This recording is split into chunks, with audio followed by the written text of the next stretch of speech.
Well, hi. Hello. Welcome to the show. All right. I didn't start it right on the dot this time.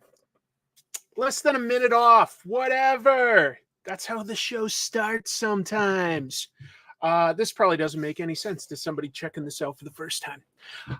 My name is Chris. Hello.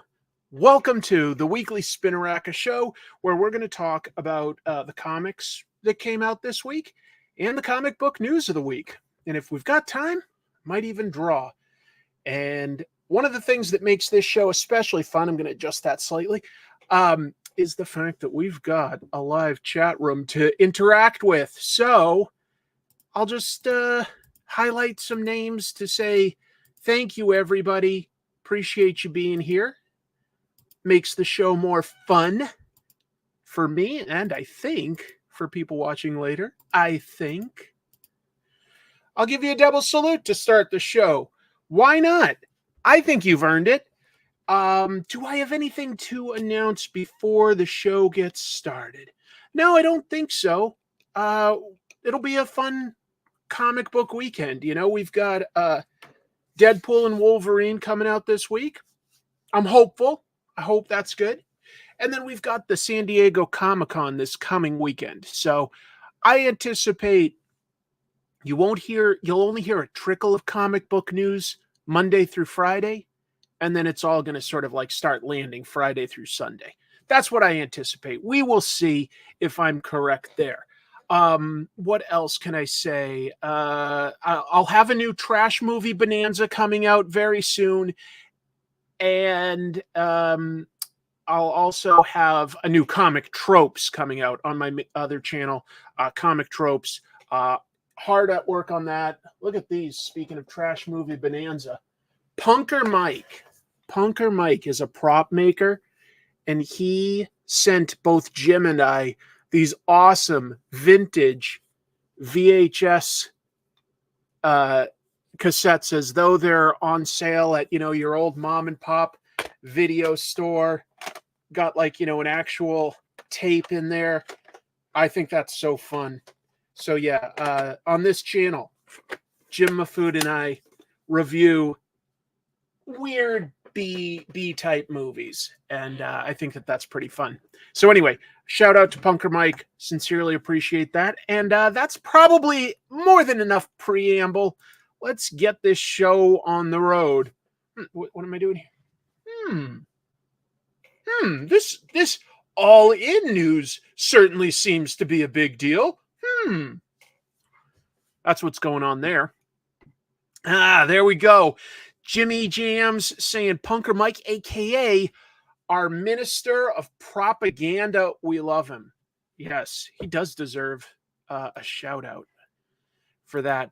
Oh, and also, if you didn't catch it, on this channel a few days ago, I did a live stream where I looked at some of the indie comics that were sent into the P.O. box. So every once in a while on this channel, I like to do a live stream, either letting people talk about their sort of comic book campaigns or their comics that are for sale online, or, when people send in enough things, I do sort of a mailbag episode and take a look at indie stuff. Love doing that. All right. So why the inquisitive thumbnail? Yes. All right. Let's start with something fun. Waid and Samnee on a Batman and Robin title. Chris Samnee has just such a nice, clean line art style. God, that's so confident. So confident. All right. So there's going to be a new 12-issue series focusing on Batman and Robin's first year together. And that's by writer Mark Waid, who's, I think, had a great last couple of years on books like World's Finest, Shazam, and Absolute Power seems strong. Chris Samnee has so many great comics to his name. He did a pretty long run with Robert Kirkman on Firepower, but now he's back to some mainstream superheroes. I think the two of them together could be very fun. Here's a quote from DC about what what would make this special, or what the idea behind this book is. While Bruce Wayne adjusts to the realities of adopting orphan Dick Grayson, a mysterious new crime boss called the General has come to Gotham to claim the city by disrupting and destroying its other mobs. But what is his connection to Two-Face? I don't know. Presumably he offers Two-Face some discount insurance, some of the lowest car insurance you can get, with just absolutely zero customer service. Who knows? Yeah, that's a good observation. I think that this is probably not gonna be strict continuity per se, more just going for a vibe and just telling a good story. But who knows? Who knows? Waid is running the show at DC. Everything DC wholesome is his. Yeah, although, Absolute Power, the current sort of 4-issue miniseries is not super happy-go-lucky stuff. There's some genuine stakes to it, but I know what you're talking about. There's some other stuff we're going to talk about soon. But yeah, comics loves rehashing their famous old titles. So many year blanks. It's a bit naughty. It's a crisis of infinite usage. I know what you're talking about, but I do get it.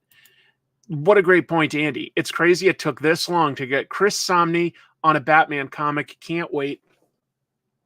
I should have included this in the news, but fortunately Andy just reminded me of something really good. If you follow Samnee on social media, he posted a newspaper article on him as a young child just getting featured in the local paper for drawing Batman. So, he's clearly had a love for the character since he was a kid, and yeah, it should be good. I've heard Boy Wonder is good, and I have to admit I haven't read that one. Is Steel the General's sidekick? Yes. Just so that we can get Shaq and the General back together. What else do I have on this one? Oh, Waid said that while, it's obviously got Batman and Robin, in his opinion, the core of the story is about Bruce and Dick. So it's about their relationship. And that makes sense. That's a good angle for a 12-issue series. It's got to be about something a little bit more than just an adventure. You could do that in 1 or 2 issues. Anyway, that comes out starting October 16th, and that'll go for a year. So pretty nice. Well, thanks for watching all the way from South Korea. Annyeong. Moving on. Let's just get right into some of this, because there's actually quite a bit of all-in news that DC dropped, which makes me really curious to know, what are they going to reveal at San Diego Comic-Con? Maybe they'll just sort of break this down more, but they've flat out issued a bunch of press releases and shared a bunch of images for what All In is. And it's a big initiative. I think that there's some promising aspects to it. So I'll start by saying that, DC announced All In, and that's an initiative starting in October. It's going to introduce both their absolute universe, sort of almost an ultimate universe idea, as well as, they say, focusing on clean jumping on points for their ongoing titles, which in some cases will include a new creative team, and in others, the creative team is there and the story's ongoing, but they'll make for an easy entry point. DC did that just a couple years ago with, what did they call that initiative? I all of a sudden I'm sort of forgetting what they called it. I guess it doesn't really matter what they called it. It just would have been good for clarity if the host knew what he was talking about. And I think that DC did a really good job. I guess it was more like a year ago, and they just had a really nice, easy entry point to reading these titles, in case you were ever interested in these characters, or you like the artists and writers, but you were like, I don't know about the mythology. Sometimes it's nice to not focus on that too much and just focus on a new storyline. Dawn of DC, thank you, Finn Harrison. That's exactly what I was thinking of. Dawn of DC was what I was thinking of. I think that they executed that very well, personally. Some really good creative teams. So we've also got the all-in special. So that's going to be co-written by Scott Snyder and Joshua Williamson. It's a flip book. It just means two stories. You know, you flip it over, you can read it two different ways. It's been a while since I've seen a flip book in comics. But all-in special number 1 is going to feature art by Daniel Sampier on one side, and then you flip it over, and I was surprised by this, but pleasantly so. Deadly Class co-creator and artist Wes Craig. You know, Wes Craig's done a lot of great stuff through Image. It'll be interesting to see him work on some mainstream superheroes. That's a really unique artist. I like that idea actually quite a bit. Do they have to rattle everything every year? Can't we have some breathing room, some time to get comfortable? How about 10 years apart? Well, just to be clear, this isn't a reboot. They're just saying they're creating an easy jumping on point. Like, you know, some of the creative teams are staying in place. I'm gonna talk about that. Oh, that's true. Local Man does do that. I was thinking of that as a backup story, but you're right. They do it as a flip book. I like that. I like that. Let me get into some more details about this. So here's some details on their absolute books with some images to go along with it. The goal here, they've said, is to present these superheroes as a bit more underdogs than the versions that we're used to. Take away some of their either abilities or support systems. An interesting idea. I don't know if it will work or not, but it's an interesting idea. So to start with, Absolute Batman. That's written by Scott Snyder, art by Nick Dragotta. That's going to feature a Batman without any of his millions of dollars. There's no Alfred. There's no mansion that he's living in. So this is a much more everyman that has decided to be bulk way up and become a crime fighter. That comes out October 9th. Is that a wrestler? I don't know who Host Delgado is. Cinderblock Batman, beefy. It is beefy, but at least it's different. I kind of like that. I kind of like it. Let's see. Absolute Wonder Woman. That's by Kelly Thompson on writing and Hayden Sherman on art. Hayden Sherman's done some nice stuff lately. That's a Wonder Woman that no Paradise Island, no sisterhood, not necessarily coming to the world with a mission of peace. So what will define her? Well, that's what we'll learn about. And that's October 23rd. And finally, Absolute Superman, which definitely, I think I don't know if it looks the most different. I mean, these are all pretty different in some ways. Still identifiable, but different. That's Jason Aaron writing, Rafa Sandoval on art. No family, no Fortress of Solitude. And we're back to sort of 90s big hair. That's November 6th. So, you know, just trying to take away a lot of the elements and say, you know, is this person still a hero without all the extra stuff? Which I kind of like that idea a lot, if I'm being honest. I think sometimes stripping away a lot of the iconic elements of a character can help you refocus on the core of what makes the character work. What is their personality? What is their mission? What motivates them? Like, why do they do the things they do? And then you can build it out from there. It's an interesting idea. I don't know if it'll work, but they certainly have lined up some top tier talent. They didn't say that his powers were different, but we don't know everything. You know, they're hinting at stuff like that. You're sort of right that Superman could make a fortress, but remember that was like basically also a legacy of like his Krypton heritage. You know, it was like a Kryptonian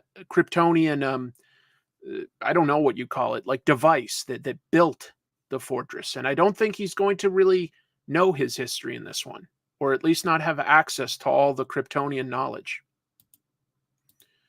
I don't know. But this certainly sets them up as a bit more of underdogs instead of, godlike superheroes. Yes, I was about to mention this, but Owen's Reviews has kindly typed it up for me. There are some rumors, and we talked about this last week. Jeff Lemire, we know, is going to work on it. The rumor is Absolute Flash. Al Ewing, we know, is working on the Absolute universe. Might be Green Lantern, so we'll see. Definitely could be played by Timothée Chalamet now. That's the important thing.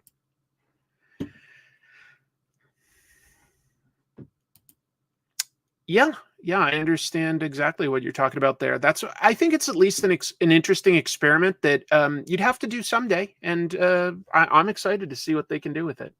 There's still some more, though, to talk about.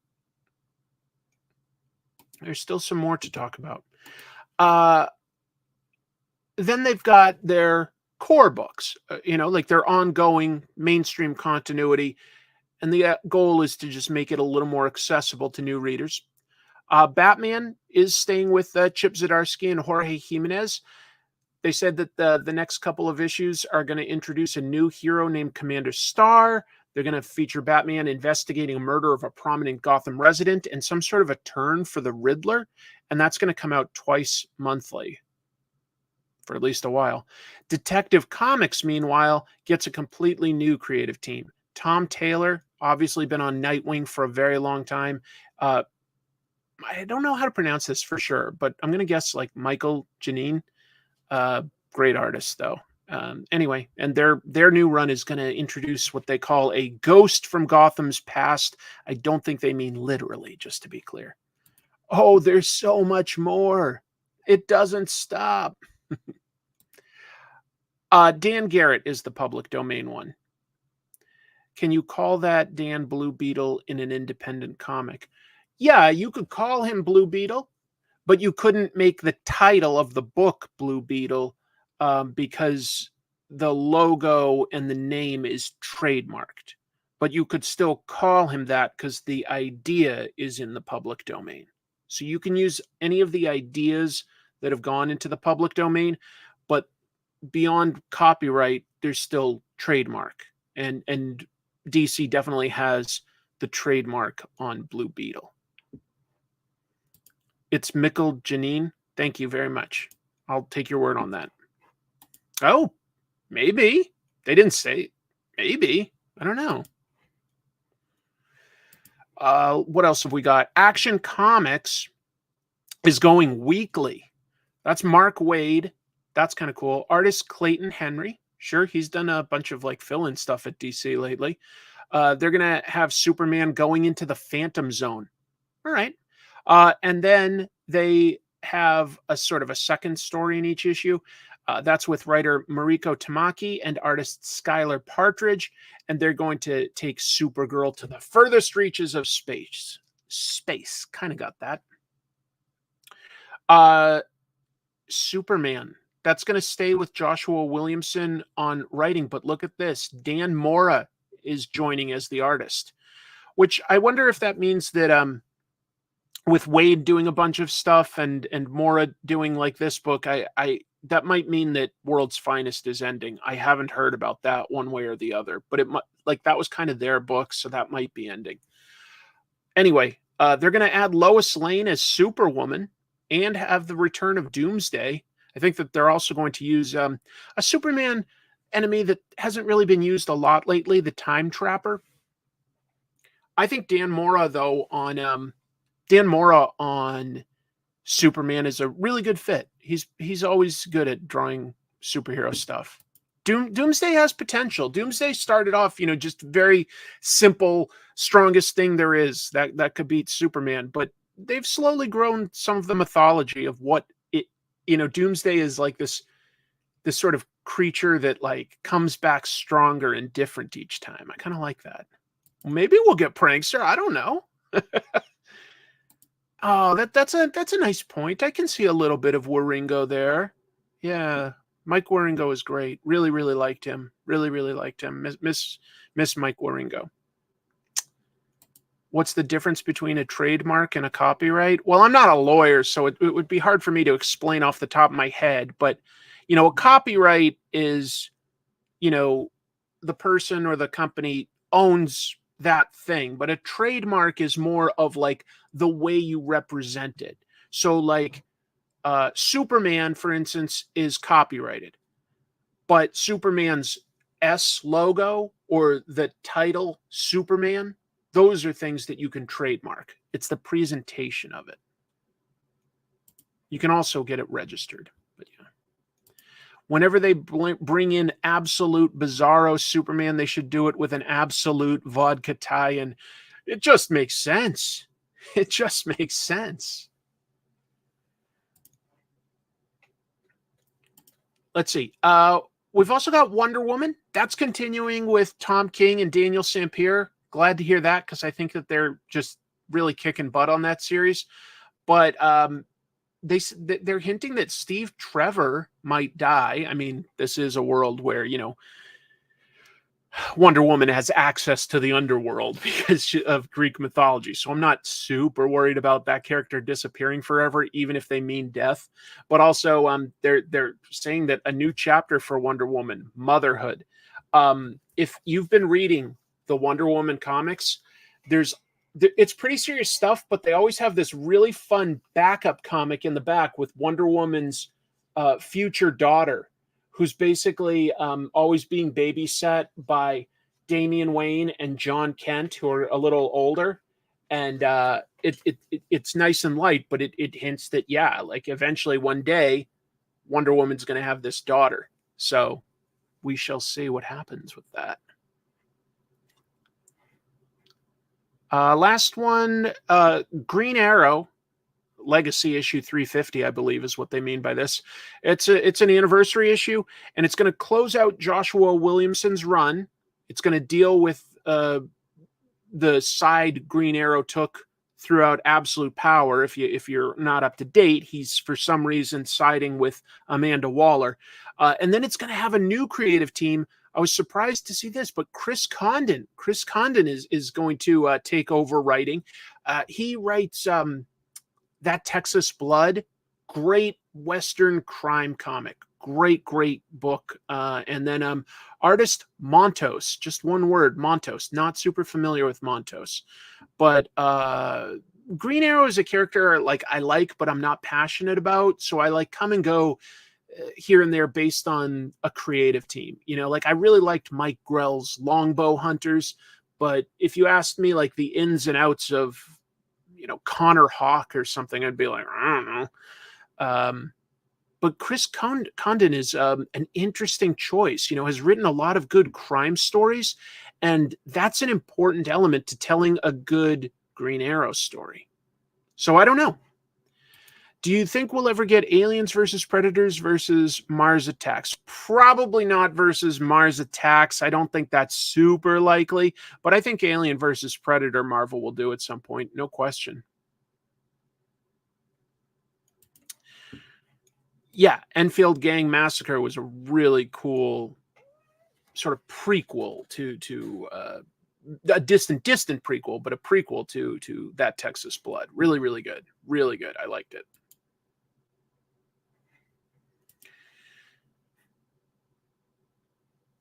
I'll just talk briefly about this. ICV2 has a report on the comics market.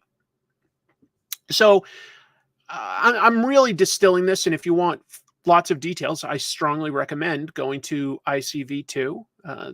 Interesting, like, comic website that focuses a lot on, the sales and the numbers a lot of times. They've got this chart, which I think is helpful to visualize what we're talking about here. But they issued a report showing that North American comic, and that this also includes graphic novel, sales were down 7% by the end of 2023 from where they were in 2022. But let's put some of that in context. I do want to do that. Let's just note that is still 70% above where things were in 2020. They were kind of flat for 2019 and 2020. Pandemic hits, people start reading a hell of a lot more. shot way up in 21, shot up a tiny bit more in 2022. It's tapering off. I think that that's very normal. I won't be surprised if next year is even a notch smaller than this, to be honest. I'm just saying, you know, it got a huge boost in readership from people being stuck at home for a while. People decided to read again, which I kind of love. It's still very strong, in other words. Down a little bit, not down a lot. But where does it go down? Well, they broke that down a bit too. Comic book stores saw an 8% decline in sales, whereas bookstores, you know, like Amazon, Barnes and Noble, stuff like that, a decrease of 7%. So it did decline a tiny notch more in comic book stores versus the just a tiniest bit, but a tiny bit more in comic book stores versus bookstores, which just means that, you know, the graphic novels and manga and things like that are probably selling just the tiniest hair better than the traditional floppy. But when we're talking a 1% of a nearly 2 billion valuation, it's not a massive discrepancy either. They also had one interesting note that I just wanted to share. They noted that comic books and graphic novel projects on Kickstarter saw a 30% rise in revenue from backers in North America in 2023. So crowdfunding is just, it's here to stay. I don't think crowdfunding, you can't say that it is a fad. It's been here too long, and there's so many different options now. You know, there's Kickstarter, Indiegogo, Zoop. These are all platforms that always have comic book projects on them now. You know, and I get it. I don't think it's a bad idea at all. I think that, you know, if I'm not telling you as the consumer to trust every project there, I'm saying that if you care for these creators or the idea, I think it's a very viable format to gauge what you need to print and get it straight to the readers. We're sort of cutting out the distributor type stuff. It's really interesting. It's really interesting seeing how that's grown. In my lifetime, I've seen, you know, web comics emerge. How to monetize that? That's still a little bit of a tricky nut to crack. But seeing Kickstarter and other crowdfunding platforms explode is really, really interesting. I'm impressed, and I think it's cool. There are two Dan Garretts. Well, yeah, I mean, DC has the Dan Garrett Blue Beetle is in the public domain, and so Charlton used both Dan Garrett and created Ted Cord. DC eventually bought the Charlton characters, so they've also used Dan Garrett, Ted Cord, and now Jaime Reyes. But there's the original that you can still play with. There's different versions. Look at this, Jim Jams. My next creator-owned comic will be kickstarted. Gonna give it a try and see what happens. Hopefully launching in early October. Well, I'll be sure to do everything I can to mention that, Jim. I mean, we do a show together. You're a great guy, and I think you do great work. So I'll do my part to help boost it. I think it'll do well. 7% is, it's not nothing, but it's also, I would argue, 7% is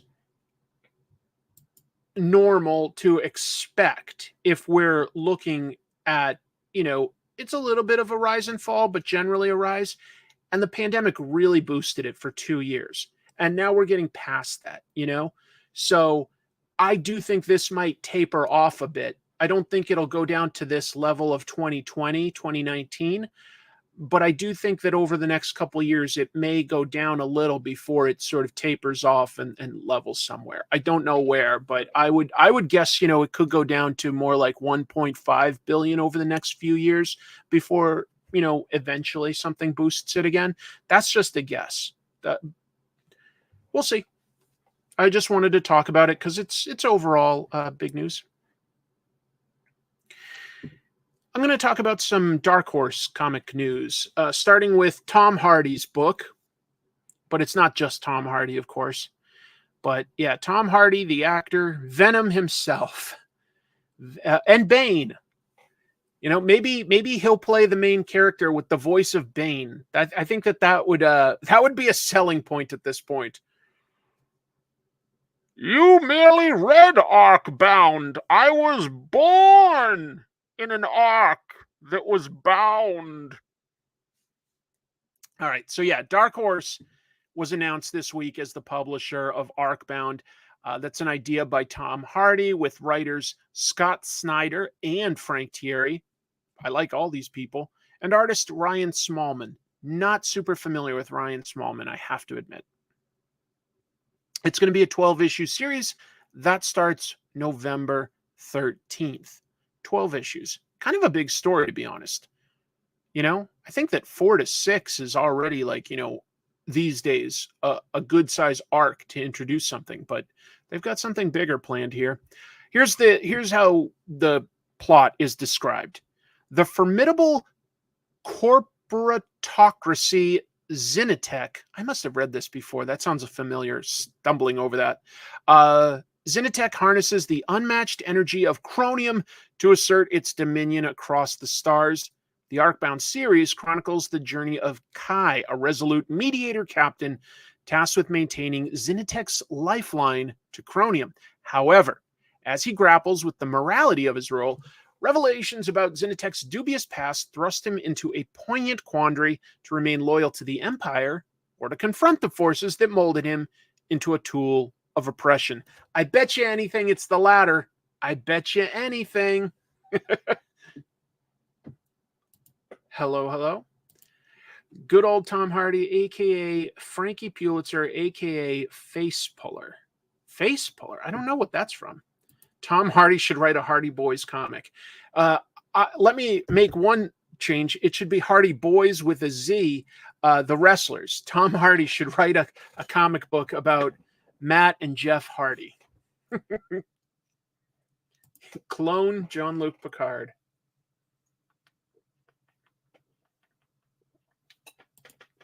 Vaguely, I remember that. 100 Bullets is interesting because it really starts as an anthology series before it eventually coalesces into a deep mythology. It would be... It feels like if you needed to do it as an ongoing TV show, you'd have to hire the main roles, and you might lose some of that cool anthology stuff unless you did that as almost a prequel series. That's a fun question. What is the best celeb comic? One where the celebrity was the driving force.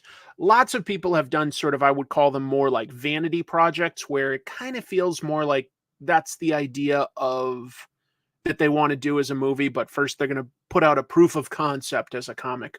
But there are several people that I think were also super passionate about comics. I'll go back to Anthony Bourdain. Anthony Bourdain says if he didn't become a chef, what he really wanted to do was make comics. And he did make some really good comics. What was that one? Jiro, the chef. Yeah, Umbrella Academy by Gerard Way, I think you'd have to argue is just a legit good comic that he wasn't like placing himself in. He just had a good story, you know? Absolutely, he counts. I'm trying to think of another good one. Yeah, Holy Roller, I agree. You could see Andy Samberg playing the main character, but fortunately, it still reads like a great comic. That's a good current one. What else? I feel like there are some other good ones. Anthony Bourdain definitely stands in the forefront of my mind initially. Who else would be good? Yeah, Berserker was recent. I know. And I agree. Umbrella Academy is good. It felt like, you know why Umbrella Academy is good is it's legit a good story. It's quirky and weird and unique, and it's well paced, and it tells a good story.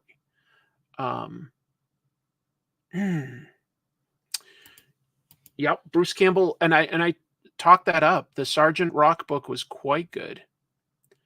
Yeah, we're definitely not going to count Danny DeVito's comic. Yeah, Count Crowley by David Dasmalchian is just one example. He's worked on a few comics. He's got one coming up through what do you call it? McFarlane's company. I'm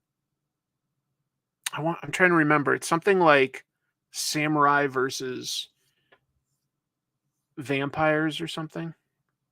Mark Hamill, Dark Pearl. That was one of the ones I was trying to think of. Thank you, Owen's Reviews. I was trying to remember Riddler Year One. Now, Paul Dano obviously, played the character, and you could go like, well, is this just him trying to create more screen time for himself? But no, the gist of like the germ of that idea was Paul Dano wanted to create a journal for his character to understand how he would play Riddler in the Batman. He took what was in the script. He created his own bit of backstory, which a lot of actors do, by the way, until it's like, written out by a writer. You've got to have something to create the character and make it feel real to you. But he wrote it as a comic book script. And then when DC saw that, they were like, this is legit good. We're going to publish this. I only read the first issue of that What If, and I know Paul Reiser is involved, but something tells me he is not the main writer since his son is involved, and I think 2 other writers on top of that. It's so many. Eggman? I've legit never heard of Eggman by Jim Carrey. Never heard of that. Anyway, it is a little bit like that. It is a little bit like that in a good way. But the Paul Dano Riddler Year One book is really good, and Anthony Bourdain's comics are good, and Gerard Way's comics are good. I'm pretty sure that the What If Aliens has 4 writers. I'm pretty sure. Marijuana Man One Shot by me, Ziggy Marley, and Joe Casey, a psychedelic masterpiece. That is, I should have remembered that. I should have remembered that. Oh, okay. People are saying it's because, got it. Jim Carrey plays Dr. Eggman in the Sonic movies. You were like joking, right? Joking, like, what if he wrote a comic about that? Got it. Okay.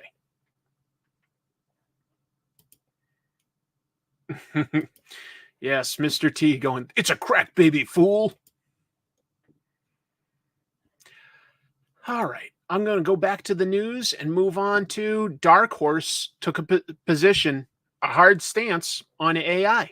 So this is their statement. To respond to what is becoming a frequently asked question, a note from Dark Horse regarding AI-generated material.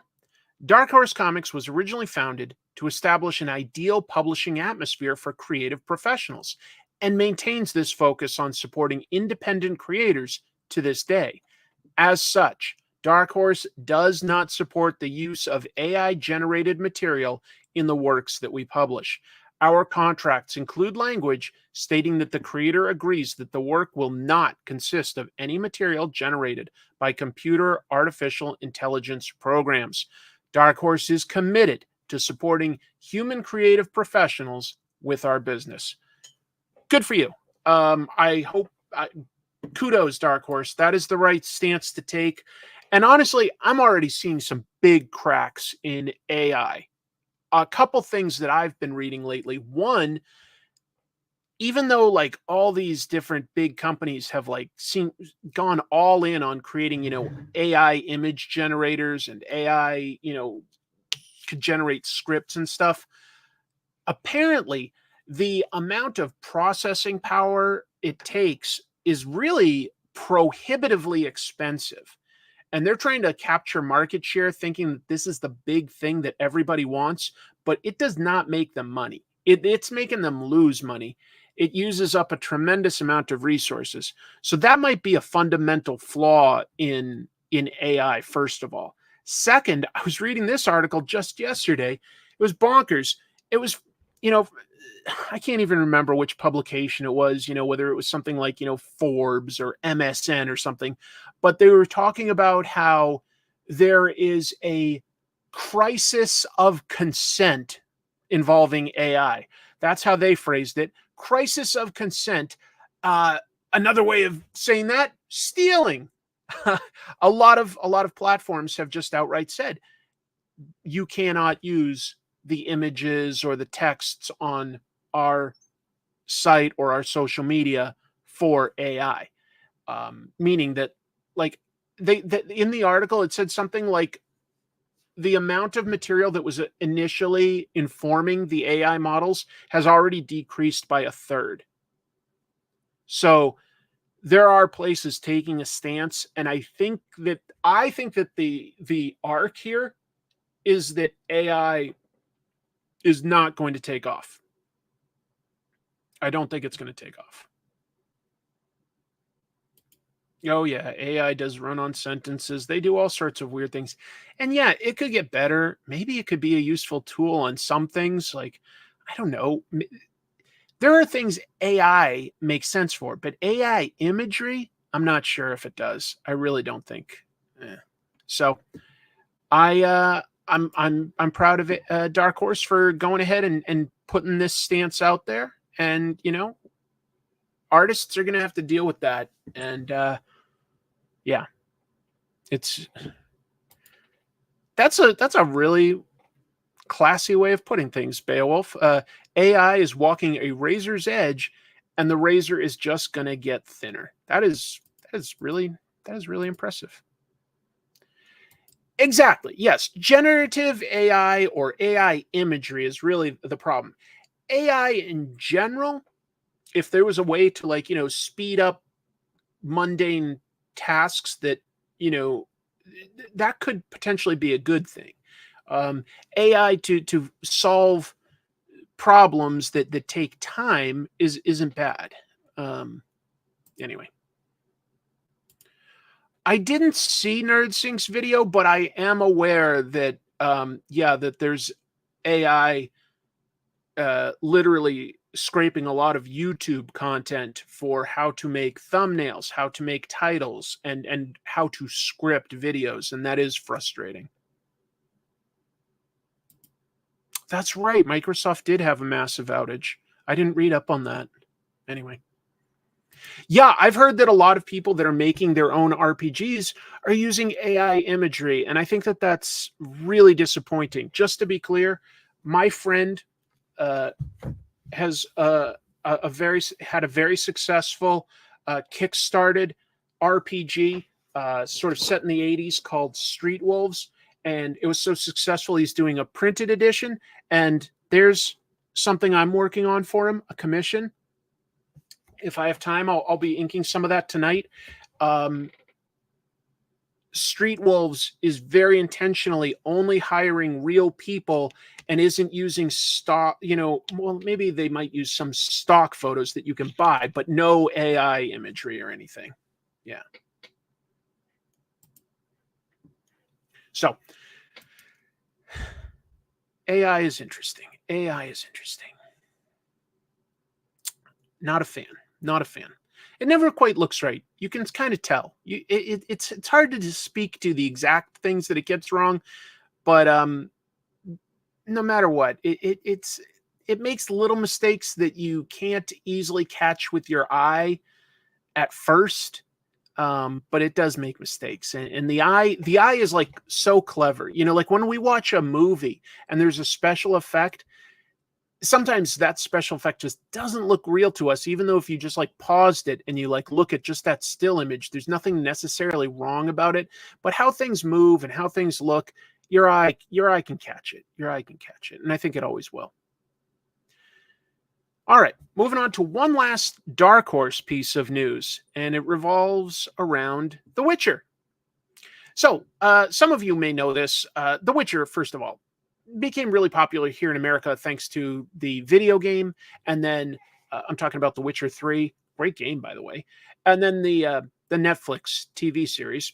But it began as novels by and I'm gonna butcher the name, but like Andrzej Sapkowski in 1990, And shortly, that they really took off. So in 1993, they started making comics. That was the initial ones written by Maciej Pralski and illustrated by Bogusław Polch, and they were published in the pages of the Polish magazine Comics. You can guess what that is. Anyway, Dark Horse is putting together a 296-page paperback collection, including the first 6 issues by those creators. The Road of No Return, The Betrayal, Geralt, The Lesser Evil, and The Last Wish. Full color artwork. It did have full color artwork, but it will still be full color, and an all new English translation. I actually have the original Polish comics. My friend Mark Englert does some drawing and coloring in comics. Hopefully you know his work. But he lives in Poland, and his wife was kind enough to get me one of these compilations, like a hardback Witcher Polish comics collection, and she translated a story for me. Pretty darn nice. Pretty amazing. They're just an amazing couple. Really, really kind people. Yeah, I know. Gerald looks different. His hair is very different than what we see in the games and the TV show, but this was how he was envisioned in his first years. So anyway, it's going to come out March 18th of next year. $30. $30 for 6 issues. I think it sounds like a pretty good value. If you're a big fan of The Witcher, you might find some of this early fiction when there wasn't a lot about Geralt out there. You might find this interesting. A very different take than what we now know. But, you know, so is looking at Golden Age Superman, right? So I just thought I'd put that on people's radar. I've looked at it. It's very different. It's very different, but it's cool. It's actiony. It's got cool monsters. I like it. This is a little sad to me. Omnibus is shutting down. Omnibus. So, digital comics reading app, Omnibus. I've been using it a little bit. And unfortunately, they announced that they're shutting down. Readers have until August 21st to download backups of any of the comics that they got through there. You know, they can keep those, but after the 21st, they're going to be gone. Omnibus released a statement. This is the most relevant part of it. This is also their image. They said, "We aren't growing fast enough and would require a significant amount of external funding to proceed and become sustainable. This is a tough business to achieve that within the current landscape." So, yeah, it's business.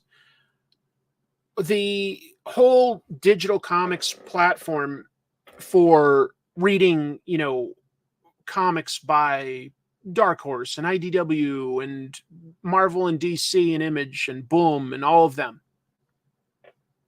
has become a little more confusing, you know, because Comixology was, for a few years there, a really good, easy to use thing.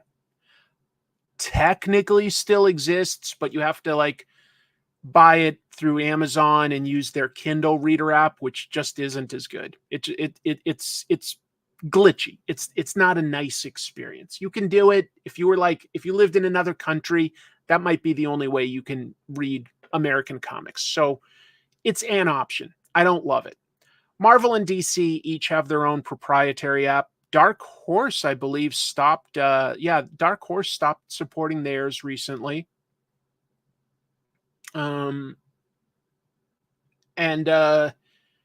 So with Omnibus closing, because they were doing stuff through like Image and Boom, they had a bunch of partners. We're kind of left with either using Amazon or using Global Comics. That's with an X. Global Comics is still around. You know, maybe they'll last.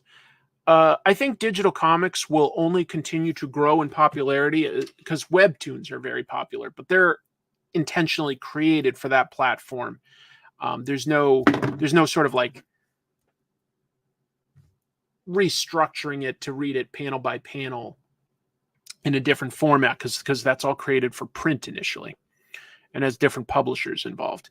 So it's a little different there. I was disappointed. I supported a Kickstarter, Sean Gordon Murphy's Zorro, and those issues were all sent to Omnibus. You can still get the hard copies, but I was disappointed. I kind of liked Omnibus. I thought it was a good reading experience.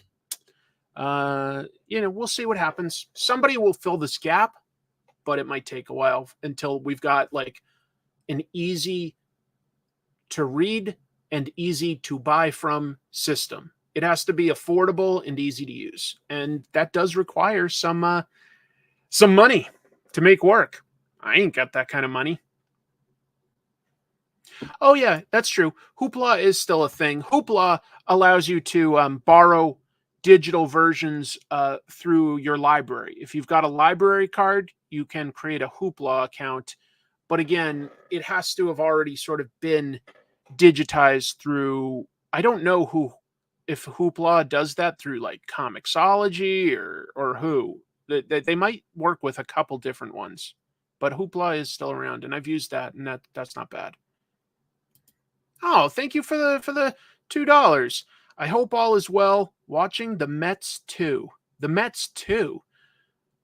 I didn't know that the Mets were popular enough to get a sequel. I'm being mean.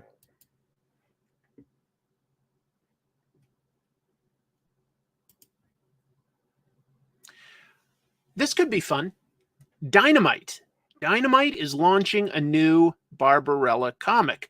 And Barbarella might be a property that could really take off because they're doing a Sydney Sweeney starring movie. So we'll see. Barbarella's a bande dessinée that's been around for a long time. There was, of course, the famous Jane Fonda movie. So it has some history to it. But, most people are like, well, I don't know the comics. Well, here's a jumping on point, like news stories. This is not the French comic. These are all news stories, but based on the characters from the original comic. So Dynamite has the rights to do that, and they got an interesting team. The creative team is going, first of all, it's going to come out this autumn. We've got writer Blake Northcott. She's written stuff like Catwoman and Heavy Metal. And we've got artist Anna Morozova, and she's drawn for a bunch of British stuff. 2000 AD, Judge Dredd magazine. Two very talented ladies working on Barbarella. The comic, there's a press release out there by Dynamite. It's going to feature Barbarella trying to enjoy some downtime after having saved the universe, only to then be drawn into a new mystery involving Earth's oldest colony on the other side of space. Electric Barbarella by Duran Duran. Yes. Duran Duran and Barbarella. Same. Sydney Sweeney, baby. I think that's probably a really good project for her. I think that that's something Sydney Sweeney could do and do well. You have to play a sexy blonde lady that stumbles into adventures. Oh, that's what I do. The original movie did have nudity. That's true. Yes, it's a very sexy comic. Intentionally so. It's also, it's sci-fi, it's comedy, it's a little bit of erotic stuff. It's a blend of genres. And I've read through some of the original Barbarella French. I don't know. Are they French or Belgian? I mean, I call it bande dessinée, but it could be from one of those two, and I don't remember off the top. It might be Belgian. Anyway, it's pretty funny. It's pretty good. You should read the comics. It's been around over 50 years now. Over 50 years. So, yeah. It is French. Thank you. It kind of, if you read that, it kind of can help you understand French comics a little bit. There's some important stuff to read for French comics. I would say Barbarella is up there in terms of what it did, but And I'd also put Valerian up there. Valerian and Laureline. They like good sci-fi. And then anything by Mobius. Lieutenant Blueberry. They can make some good Western comics in France. Anyway. Yeah. Here's a crossover I didn't have on my playing card. I did not see this coming. But Naruto versus or meets TMNT. I don't know what you'd call it. But yes, they're meeting up. This is official promo art. This isn't like the actual comic yet. This is just official promo art. But IDW is teaming up with Viz. Note, they're not teaming up with Shueisha. They've got the rights to do this, but they're teaming up with Viz, the American translator of the manga. The original creator of Naruto is not involved, but the company gave consent. We've got Ninja Turtles Naruto. It's by writer Caleb Golner and artist Henry Presetya, and that's going to come out November 13th. Here's the premise, okay? When teenage reporter April O'Neil has a clandestine meeting with Tsunade, I'm guessing, I haven't watched Naruto or read Naruto, the leader of the Hidden Leaf Village, it garners the attention of Naruto, Sasuke, Sakura, and Kakashi. They aren't the only ones wondering what the two women were discussing, though. The Sinister Foot Clan have their own interest in April's visit, as they think she might hold the valuable information on mutation research being conducted by the scientist Baxter Stockman. With April caught between the forces of the Hidden Leaf Village and the Foot Clan, it can't be long before the Teenage Mutant Ninja Turtles show up to lend her a hand. Very cool. Very cool. I think that could be fun. Surprised they haven't done TMNT meets Street Fighter. Well, you might have just given them the idea. Viz tweeted something that implies they might want to do more crossovers. Okay. That could be fun.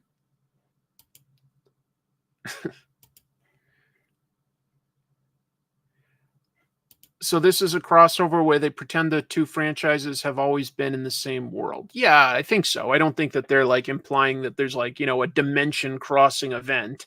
It's just for fun. But a bunch of people with ninja abilities, yeah, could be cool. Could be very fun. Oh, we've got a joke here. Those French sure have some gall. That's a pun, folks. I still am hoping for Ninja Turtles crossing over with Daredevil. I mean, come on, Marvel. IDW would surely do it. They'd surely do it. How do we not have that one yet? That is just, it just has to happen. We need the Foot and the Hand fighting each other.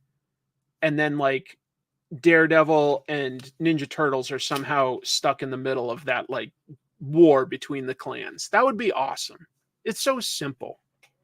And then you maybe even say that they're in the same world in that story, and that their origins are in fact tied together. But anyway, I have a soft spot for crossovers no one asked for. Yes. Moving on, there's not lots of news, but this is a big one. This has been something that's been going on for months, just to be clear. And the only reason it's news this week is this article over here was published in the Japanese weekly magazine Toyo Keizai. Toyo Keizai. Ugh, I almost got that out. And it was translated by a Twitter user. So I'm going to walk you through sort of a breakdown of what's going on. Twitter user Supa Chronicles has translated Toyo Keizai's article on the Dragon Ball rights.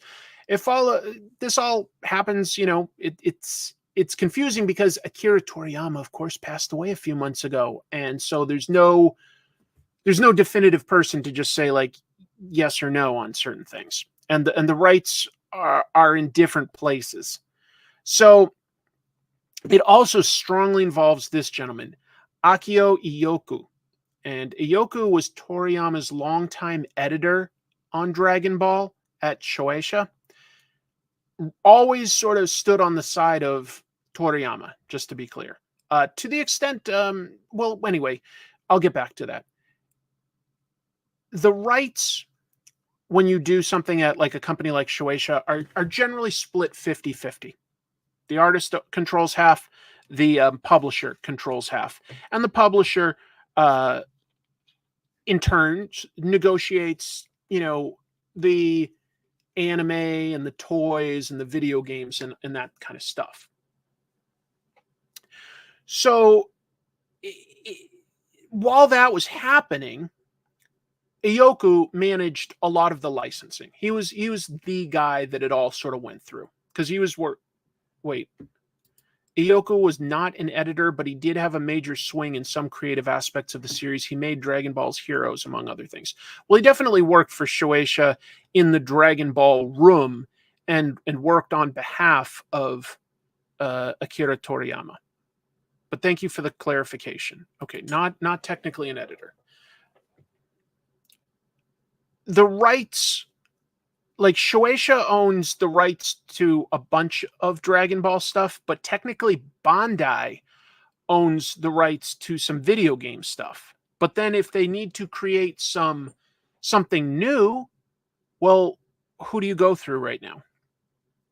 Anyway, Ioku, according to the article, was difficult to work with, and Shueisha removed him from their Dragon Ball room, like the people that would decide what kind of new things they were going to do with Dragon Ball and where the directions were going to go. And following that, Ioku left Shueisha in May of last year to then manage Dragon Ball through his new entity named after something from Dragon Ball, the Capsule Corporation Tokyo. So now if video games or some anime want to get developed, like this new anime Dragon Ball Daima, or new games from Bandai, or even like new theme parks and stuff like that, it depends exactly what it's based on. Like there's no question that the manga rights are with Shueisha, some of them.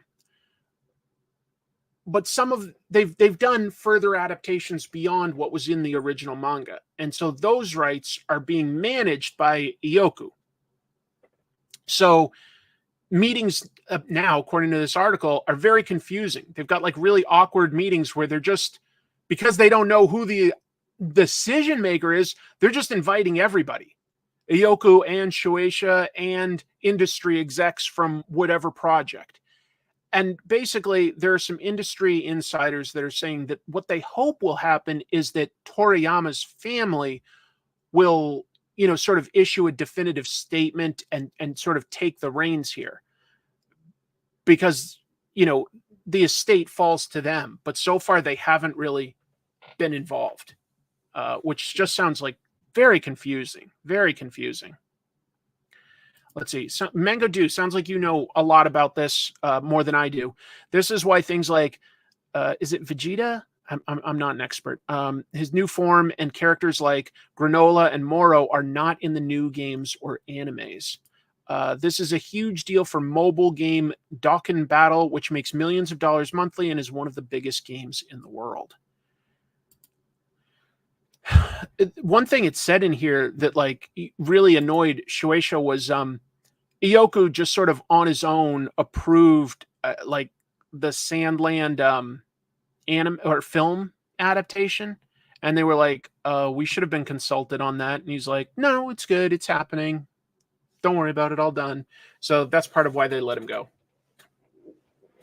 He worked for Shueisha, but he was always on the side of Akira Toriyama.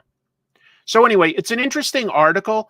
If you want to understand it better, my recommendation is to go to this Twitter user, Supa Chronicles. He's got the article in English. You could read the whole thing, and you could also read follow-up posts and questions for clarification from other users. So, yeah, it's anyway, all it means is that like there's still going to be new stuff. There's a lot of money involved. But as far as who can approve what, it's very messy right now, and it has been for months. It's too bad. Thank you. I hope you do read it. Cool guy, but he makes really bad creative decisions. I'm not excited for the future of Dragon Ball. Ooh. Here's some more news. There's going to be a new Ultimate Hawkeye and apparently Doctor Strange. I'm getting this from Marvel's solicitations for their October comics. Something every publisher does a few months ahead. They show the cover art if they've got it, maybe a sentence or two of what's coming up. But I thought that it was interesting seeing where some of the Ultimate stuff might head. I didn't expect this, but Black Panther apparently is going to introduce the ultimate version of Doctor Strange, maybe just a Sorcerer Supreme, to be clear. They didn't explicitly say Doctor Strange, but they do say Sorcerer Supreme, and we see this hint of, more of the movie style spell being cast. The Ultimates says that it's going to have Hawkeye hunting down Captain America, and this new Hawkeye definitely seems to be influenced by Native American heritage. That could be an interesting way to go. It's a bow and arrow character that fits with the heritage. Could make sense. And then Ultimate X-Men. I was excited about this. What the fuck? No. Bye. Sorry, people. There was a troll in the live chat. I didn't post it, but I banned them. That's terrible. I'm really sorry, folks. That was really offensive. That's all. I banned them. What else have we got? Ultimate X-Men. I'll jump back to. It says that it's going to reveal what mutants are and where they come from. And I'm curious about that because that might be completely different from what we're used to. I've found the Ultimate X-Men title. I've heard some people say that it's their least favorite. For me, it's my most favorite. I really like it. So anyway, some interesting additions to the Ultimate line. But then again, when you're a company that has thousands of characters you can reimagine, there's a lot of ways you could go with that. This is a bummer to talk about. Phoenix. Phoenix is one of the books that came out this week, one of the new X-Men titles. Got my copy right here. This is kind of an interesting book. I'll talk about it some tonight, but does it have traced art? I mean, I'm saying does it because I don't love accusing people, but if you're on social media right now, people have found a lot of examples that imply yes. So specifically what I'm talking about is the artist on Phoenix is Allesandro Miracolo. And the art seems to have swiped panels from Olivier Coipel, and Stuart Immonen. Like this is Phoenix up here on the top. This is from House of M.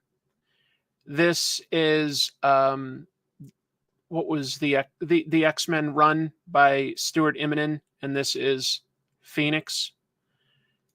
There's Olivier Coipel on Storm, and if you flip it, you get this version of Phoenix. Same sort of thing there. I don't know how people find that. Like, I mean, I could imagine potentially catching one because you just remember the art, but it's amazing. There are other examples, unfortunately. You're right that it might not. I didn't include all the examples, to be honest. I didn't want to, but there's other examples. It certainly seems traced to me. And I'll be honest, it probably won't be a big issue, though. Here's why. Everything that's traced, every example is from a Marvel comic, which means that, sure, say Stuart Immonen could be offended, but legally, there's no problems because Marvel owns it all. So if a Marvel artist wants to trace another Marvel artist in another Marvel book, technically, there shouldn't be any legal repercussions. Marvel would be allowed to reuse their own material that way. But I don't think that they'd want their artists to do that necessarily. You don't want to rush to judgment, but the evidence seems fairly explicit, you know? We'll see. We'll see. What I'd hope for is there might be an outcome where, because I'll just say I'll look at this book later tonight. I don't think every panel here could have been traced. I just don't think that because there's a lot of creativity in some of these panel designs. There's a lot of dynamic composition that I think would be too hard to find all the different elements and trace and still have the right perspective. I don't think that the average person could easily do that. You know, like when I look at Greg Land, the whole panel looks traced and then the next whole panel looks traced, but like the character looks very different. I don't get that same vibe from this, for what it's worth. So I don't know. You know, maybe there's this, you know, call out and Allesandro just stops, you know, because I don't think that the artist necessarily needs to. But I have some comments on the actual storytelling panel to panel, and we'll get to that later today. But I'm just pointing it out because right now it just is a conversation that I'm seeing on Reddit and Twitter. What else did I see it on? I think it might have been Threads I saw it on. I saw it on a Facebook group. I saw it on a Facebook group that I'm in. So I saw several places talking about it. You know, hopefully it doesn't escalate from here, because I don't think that this artist doesn't draw stiffly. And a lot of artists that draw exclusively from reference, there's a stiffness to it. You know, there's not a good sense of motion. There's not a good sense of like everything matching the moment. So I hope it's not necessary. I have no idea how people like can find this. I never can find this other than, no, I guess I've never really found anything. Like once they point it out, I'm like, oh yeah, you know, but anyway.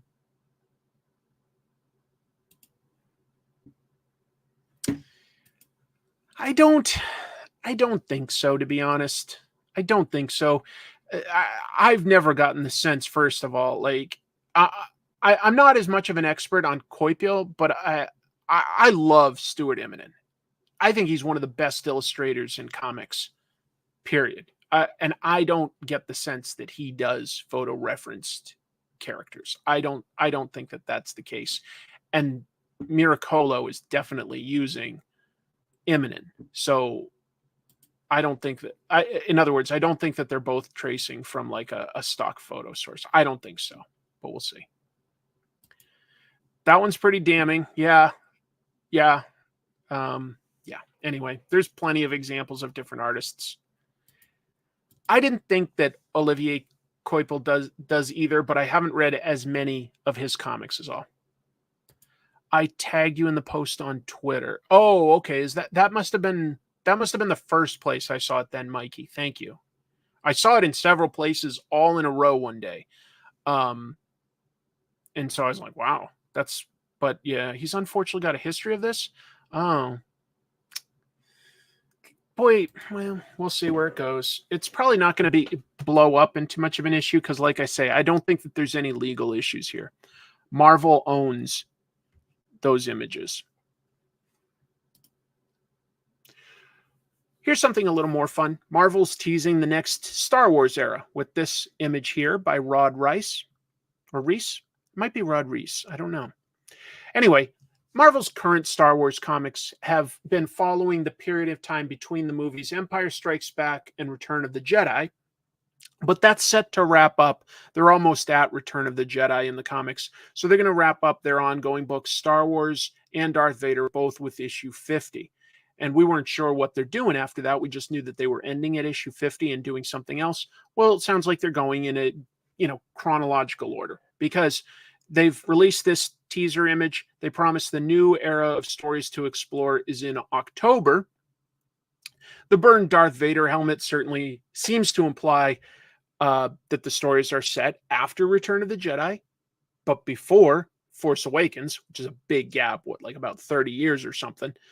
Oh, there's no more there. But what I'll say is just today I saw that like they've definitely confirmed that Marvel has confirmed that there's going to be the final big battle is going to be the Battle of Jakku. So we'll see why there was like, a fallen Imperial Star Destroyer on the planet Jakku in Force Awakens. So it's going to build up to it, to one sort of last big battle between the Imperial remnants and the New Republic. So that could be fun. That could be fun. Just joining now, not to change the subject or pull away from the show. Thank you for your videos. Been having a bad mental health day. Oh, yeah. Sometimes you just need to decompress, and hopefully this can help you with that. Good luck. And one last fun piece of news. Godzilla meets literature. This is so wild, but God bless IDW for using Godzilla in new and interesting ways. Tom Scioli, folks, going to write and draw Godzilla Monsterpiece Theater from IDW. It's going to be a 3-issue series set in 1922, and one of Gatsby's lavish parties is going to lure Godzilla, catch his attention, and he's going to battle other literary characters. We've got Sherlock Holmes, we've got H.G. Wells' time traveler, and I would guess that's Dracula. I don't know that for a fact, but that's a fun, bonkers idea. Obviously, he's done an homage parody cover of Fantastic Four #1 there. I like that. There are some other variant covers. Jim Rugg did one that looks like a band poster, and our local celebrity friend, we'll call him, Jim Mafood, has a really exciting and dynamic Godzilla that is all Jim for style. But I don't want to give it all away. I just thought I'd mention that this is something that's coming.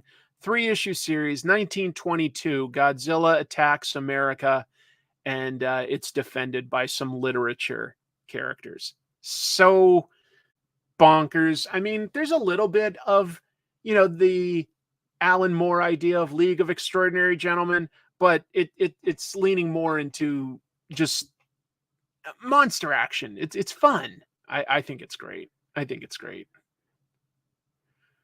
Godzilla versus Winsor McKay's Gertie the Dinosaur. That would be in the public domain, wouldn't it? Anyway. Yeah, classic Dracula cape design, exactly. Godzilla! Gojira! This book is going to be super fun. Tom is awesome. I think when Tom wants to do a bonkers comic, he can do it unlike anybody else. I think his Transformers versus G.I. Joe book is an absolute blast.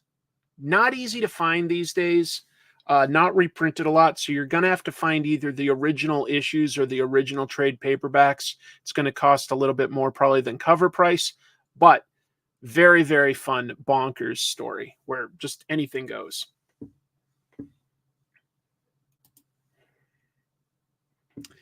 So I'll take that off and we'll switch over to talking about the comics that came out this week.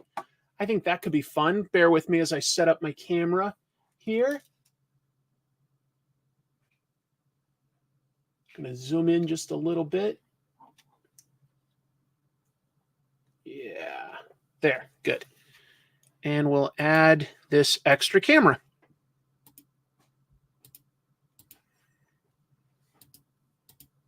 There we go. Let me take a moment to just grab a sip of soda.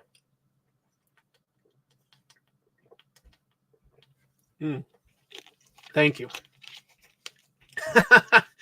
Godzilla versus the Blue Oyster Cult.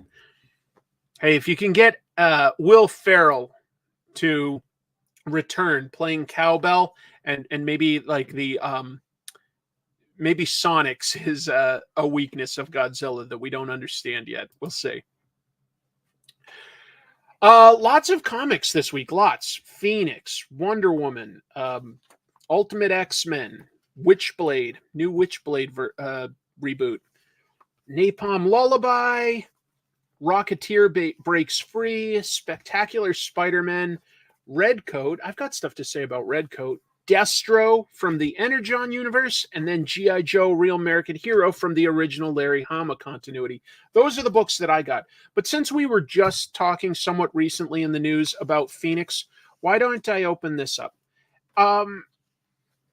This is also like, so where do I start with this? I read that new X-Men book from Jed MacKay and Ryan Stegman last week. And it was good, but not great. I kind of want just some more action, to be honest. I think that that's something that Ryan Stegman excels at, and I would have liked to have seen a little bit more of that. Well, this is the next one from their sort of new era of X-Men comics. We've got Jean Grey in full control of the Phoenix powers, so she's more of like, a cosmic level superhero along the lines of Adam Warlock, Beta Ray Bill, Silver Surfer, that kind of stuff. She's off in space solving problems. Like a sun was about to go supernova on this alien culture, and she's able to use her powers to tame it. That is really powerful. I think it becomes very hard to come up with relatable problems for somebody that powerful to deal with. We'll see if that happens here.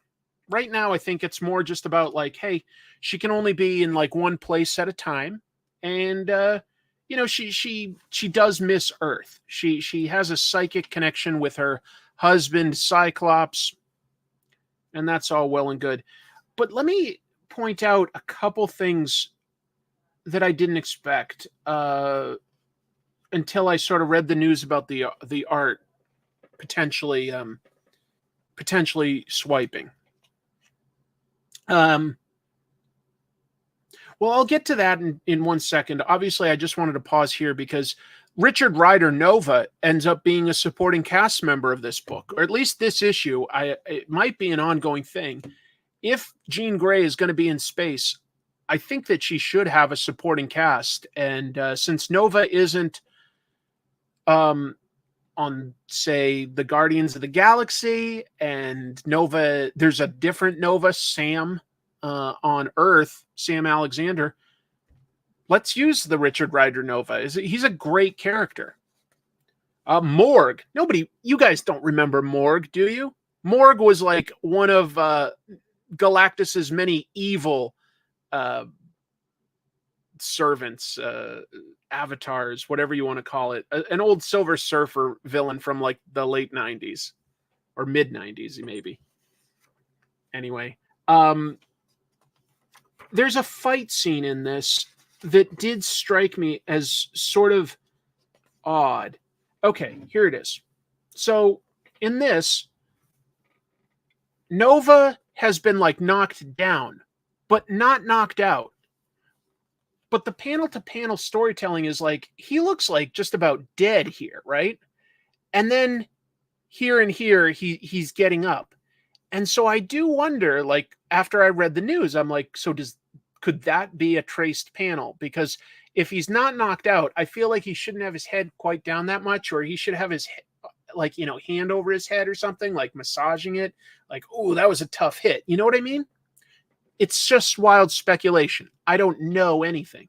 But then there's this action scene where, okay, Morg is about to hit Nova with like a big, steel pipe or something. And then there's a close-up of it sort of getting energized, maybe? And then this scene where he's just sort of like standing there. And at first I thought he was still holding the pipe, but I guess this is just energy. And I look at that and I go, well, that's a little confusing storytelling too. Like, I guess it's revealed in the next panel, Phoenix has run in and like sort of knocked the weapon out of his hands. But this to this didn't really tell me that cleanly. This and this, I guess, are okay. And this is a good pose. This is good artwork. But for getting something knocked out of your hands, like, like I wouldn't have done the same sort of angle. I think this is supposed to be energy or something like that, like knocking it out of his hands. I can't quite tell. I'm confused. I'll leave it at that. I'm a little confused by some of the storytelling, and that was just one little example that I'd use. And maybe that's me. Maybe you guys look at that and you're like, no, that's clear. I see exactly what's happening, which is fair. It was just something that I had as a concern. But the reason I didn't think that this artist necessarily was doing everything traced like the accusations was I look at something like this sort of panel, right, where Phoenix is knocking over some temple or something, and there's all these people sort of like cowering and stuff. I was like, well, I just look at that and I don't think each of these people was like, Frankenstein together from other artwork, and then you figure out like, the right perspective here. I don't know. It's possible, of course, but it seems creative enough, and like these people are moving, like they have good motion to them. I don't know. It's something that unfortunately, after reading the news, I'm going to be reading this and like taking myself out of the reading experience sometimes. I almost wish I didn't come across that news, but I did, and I felt like obligated to share it, but I'm not sure. It's just something I'm going to be thinking about. I'm curious where this will go. Now I'm looking at the cover, and this is a variant cover, but I'm a little confused too by something the artist did here, because, all right, Jean Grey has that sort of like Phoenix emblem on her suit. There's probably like an interior panel that shows it better, right? I mean, you see it a little bit there. I'm trying to find one where she's not all sort of phoenixed up. There's sort of a look at it. That's just sort of a gold phoenix symbol. It's like a triangle. But, okay, so there's that. But why is this black bit peeking out above? These are her breasts and her upper torso. Her shoulder would be back here. But why is this black part extending out over the arc of the rest of her body? Do you see what I'm saying? Unless it's meant to stick out here as well on her version, like it's like just like glued in the middle and then like goes out like flaps. But I don't think that that's what her costume looks like. I'm getting really hung up on this idea now. I'm really confused. Let me find another image of Phoenix. Okay. Yeah, there's Phoenix, and it's like, okay, so she's sort of got shoulder pads, but otherwise it just sort of goes to... That's not shoulder pads, though. I'm totally confused at what this artist was drawing. Oh, well. It's not important. Yeah, I'm wondering if that is meant to be a lifted collar, but if so, I feel like I should see a little bit of it over here, but it's covered by the hand, so it's confusing. Maybe I'm weird. Huh. Well, whatever. So I just was a little confused by some of the art there. I'm not going to dwell on Wonder Woman much because this has got a guest artist, and it's really a tie-in to Absolute Power. So, yeah, it's a standalone story in a way. It's more tied to the event. Wonder Woman is hanging out with some other superheroes, some magic-powered superheroes, and Detective Chimp, and an Amazo attacks them and starts taking their powers. It's fine. It's fun. It's got good dialogue. It's just that there's not a lot to analyze there. But instead, I'd like to just sort of focus on how fun the backups are in this book with Tom King and Balin Ortega. I would read a whole book about Lizzie, Wonder Woman's future daughter. In this, she's dragged her sort of older brothers like I say, Robin and Superboy, to take her to a Black Canary concert. And I think that this is implied to be like, the next generation of Black Canary. And the gag here is that Damien is super cynical. He's just a bit of a jerk, even though he loves and is loved by the other two. But he really falls for Black Canary and her music. And it actually escalates from there. But Balin Ortega has some really good facial expression stuff.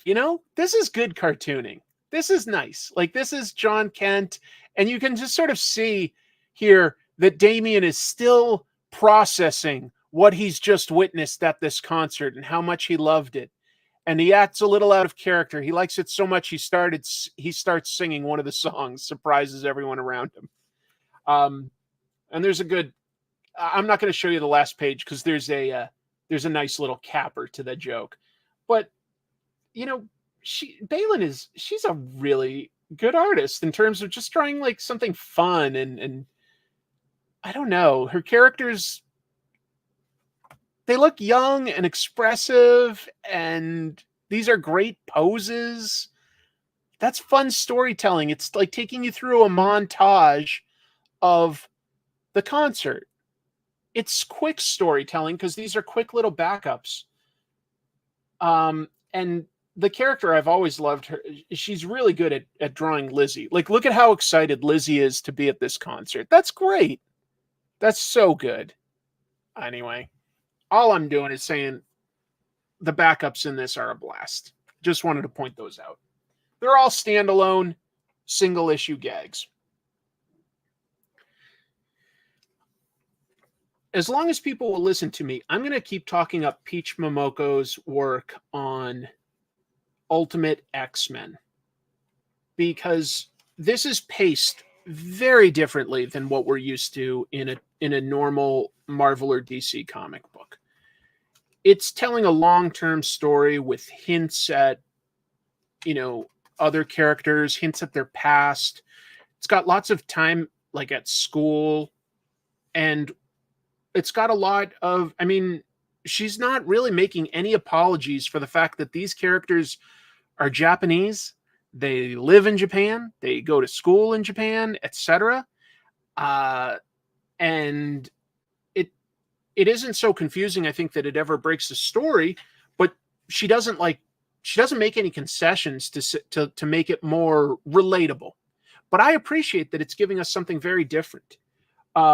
Different in the sense that, like, these few pages are Nico Minoru trying to understand the main character, Hisako's powers. She's armor in the comics. She pulled this out. What did she do? A few issues again, she pulled this Omamori out of her head. It's sort of like a what would you call it? Like an omayagi, like a thing you'd get like at like a shrine, like you buy it at the shop type thing. Anyway, I'm going too deep. It doesn't matter. Nico Minoru in the comics, Sister Grimm in Runaways, she's analyzing this, but it's very supernatural. She's trying to read psychic energy on this. There's a small explosion which causes her to bleed, and if we may already know this character. If you don't, it explains everything. But after that, after she gets that little cut, Nico is able to manifest magical powers and banish this sort of shadow demon. Well, in the mainstream comics, Nico is a mutant, and her powers, she can only activate them by getting a cut or having blood come from her. That's what activates her power. And so she doesn't know that yet. She doesn't actually know that. She knows a little bit about the supernatural from her mother, and that's what she was trying to do. But she didn't. I don't think she even necessarily knew that she was a mutant, or if she did, she didn't really know how it activates.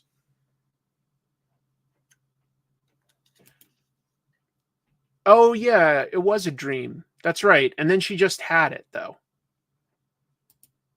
She's one of Marvel's most unique artists right now, in a time where Marvel doesn't have, in my opinion, as many top tier artists as DC happens to have right now. Or for that matter, a lot of top tier artists right now are spread across a number of publishers. You know, Image has some of the best people right now. Boom has some of the best. IDW gets some of the best. They're very spread out. You know, Marvel and DC used to pay the biggest rates and they would get like the best artists.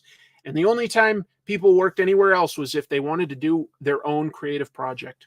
Anyway, the pacing of this is different. They've been introducing nothing but Japanese mutants. Surge. Maystorm is original, but Hisako, Armor, Nico Minoru. It's nothing but Japanese mutants. And now that I think of it, Japanese girls at that. One fun thing, the script adaptation is by a guy named Zach Davison, who's worked with... he's done not just translation, but he's also written a lot of the stuff with Peach for her Marvel books. Zach writes stuff in the back that helps explain Japanese cultural stuff. In this case, you know, like how to avoid a jinx, the significance of what you do with baby teeth, how you sort of protect yourself from like anxiety. It's just different. There's always like a page at the back that might tell you something about maybe the history of a motorcycle that a character was riding in this, maybe a superstition, maybe a kid's game. It's really fun to get to understand a little bit more. Yeah, Zach is really nice and he is really passionate. It's nice that they that he can sort of add something additional. Issue 3 explains the Oma Mori shows up with her no matter what. Yeah, it's tied to her, but like that, and the Oma Mori that we're talking about, you know, it's like a little idol or something. It looks basically like armor, and I mean, it even has like a little person inside, which you know is representative of Hisako. I mean, when she manifests her armor, it's like this red, you know, opaque armor that looks like a samurai a little bit. But are mutants in this the same as mutants in the mainstream continuity, or are they potentially something to do with the supernatural? Like they might not be genetically gifted people. They might be supernatural in this. I don't know, but that would be an interesting change. I was never a huge expert on Witchblade. I love Mark Silvestri, but Witchblade was one I didn't really... I think I only read like the first issue or two when he did that at Top Cow. It just wasn't my thing. But he's rebooting it. He only did the cover, to be clear, and he's got a new team working on this. And I was like, I'll give it a try. I'll just see what's new. First of all, I mean, you can tell just by looking at the front. You know, it's been 30 years almost. They've revised this. Yes, it's still like a superhero, you know, like form-fitting and everything. But this version of the Witchblade armor doesn't leave lots of skin exposed. It's really just the head. This is the rest of it is sort of whitish gold all the way across. It covers her up, even though I know in this, you know, we're definitely still seeing some breasticles there. It is not as what would I even call it? Like the original was very skimpy, and this one's a little more robust for protection. It is supposed to be armor after all. So I don't know how different this might be from the original or not, to be honest. It follows Sarah Pizzini. She's a cop, and she's got her own reason for wanting to be a cop. We get a little into that history, and I was fine with that. We've got this guy who seems very obviously to be a bad guy named Kenneth Irons. He's forcing people to dig up a mysterious artifact, And what it does is it possesses the user, but it drives them to come to the one they're destined to be attached to, which in this case means that it leaps from person to person, getting onto an airplane and heading to New York, and eventually taking over or empowering, I don't know which, Sarah, just in time to save her from a bunch of gangsters that were about to just kill her. That's an interesting decision, isn't it? Look at that, a 2-page spread, and you have to switch it. But it's a good sort of establishing shot of our main character. She's sort of got like a white undersuit and gold organic armor. I'm not sure if it's supposed to be organic or if it's supposed to be metallic. It's got sharp edges. Again, my ignorance of the original Witchblade is showing. I'm jumping into this kind of like a new reader, though, and I understood everything here. They introduced some supporting cast members. She's got like a partner, another cop, and then there's this mysterious guy named Nottingham that's on a roof observing them. And then it's over, and this was a really thick book. This much is the story, and then there's still all these pages, but they're like credits and Mark Silvestri talking about wanting to reboot it and all sorts of sketches and design elements. It almost doubles the book, then a bunch of pinups. So it just about doubles. Look at that one by Bill Sienkiewicz. That's pretty cool, actually. I like that one a lot. A lot of people will probably like something like, J. Scott Campbell, but I really like this one by Bill Sienkiewicz. And then we've got one by Silvestri himself. It's interesting. So this is written by Marguerite Bennett. I know that I've read some other stuff by her. What did I read? I haven't read a bunch of her stuff. She's done Josie and the Pussycats. She's done Power Rangers. I think I read her Mother of Madness book that she did with Amelia Clark. That's what I'd read. And she's written a bunch of stuff at DC. Batwoman, Bombshells. And then this artist is somewhat new, Giuseppe Cafaro. He's from Italy. As a lot of artists in comics are these days. The original Witchblade was popular enough that it became a live-action TV show with Yancey Butler back in the day.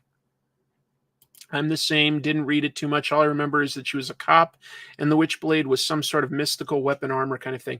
I felt like Witchblade started popular from what I remember, and then its spin-off, The Darkness, felt like it kind of overtook it in terms of comics popularity. Ian Nottingham was Ken's bodyguard. Ken Irons was the villain in the original comic series. Okay, so he probably is in this too. All right. I wish Silvestri drew like he did in X-Men or Wolverine. I think that represented pinnacle of that era of Marvel comic. He was fantastic in his Wolverine days. That was good. Boy, I need to lose some weight. Sorry, folks. I'm just realizing that. I am really... You guys know I'm having mental health issues. I think I've been doing a terrible job of what I'm eating just because it's something that cheers me up. But boy, that's terrible to see. I got to lose some weight. All right. So let's see. Apparently the TV show didn't get a second season because Yancey Butler went to rehab. Yeah, I know. She had some real problems with alcohol, which is kind of sad. But, it's still a big deal for an Image comic to have gotten a live action TV show. Boy, come on, camera, focus. My birthday's coming up, and I asked for a new nice camera for over here because this one's high res. As long as you set the aperture to the right distance. This one's just a high res webcam, so it does autofocus stuff. It's very annoying.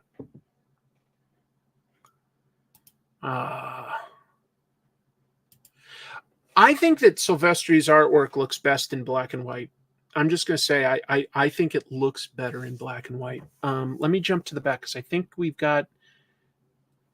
that's not him. Hold on. So this is Silvestri in black and white. And then I'm going to show you the color version. But we'll just sort of take that in. The textures, where he drops blacks versus where he leaves open space. What kind of hatching techniques he uses. And then we've got this. And I think that this is overdone. I don't think this is bad coloring. I think that that's very dynamic too. That looks nice. It does not look bad. But I think that there's something about like the eyes especially that I think just like that looks more Silvestri to me. And then you get this and the eyes and the nose just have a lot more detail to it by necessity almost when you've got this painted style. But for me, those sort of like open gaps in line art sort of let me fill in the details with my mind. And I personally like because they did this in the Batman Joker book that he did. In the back, they showed a lot of the black and white art, and I liked it more. But that might just be me. You like the black and white pages too? Yeah. I think I knew that, but I'd forgotten. That sounds familiar. I'm actually in the States and not in Europe and can watch this episode live. Good. Your hair plug. I don't have hair plugs. This is my real hair. I'm just fat. Let's see. Did you know Top Cow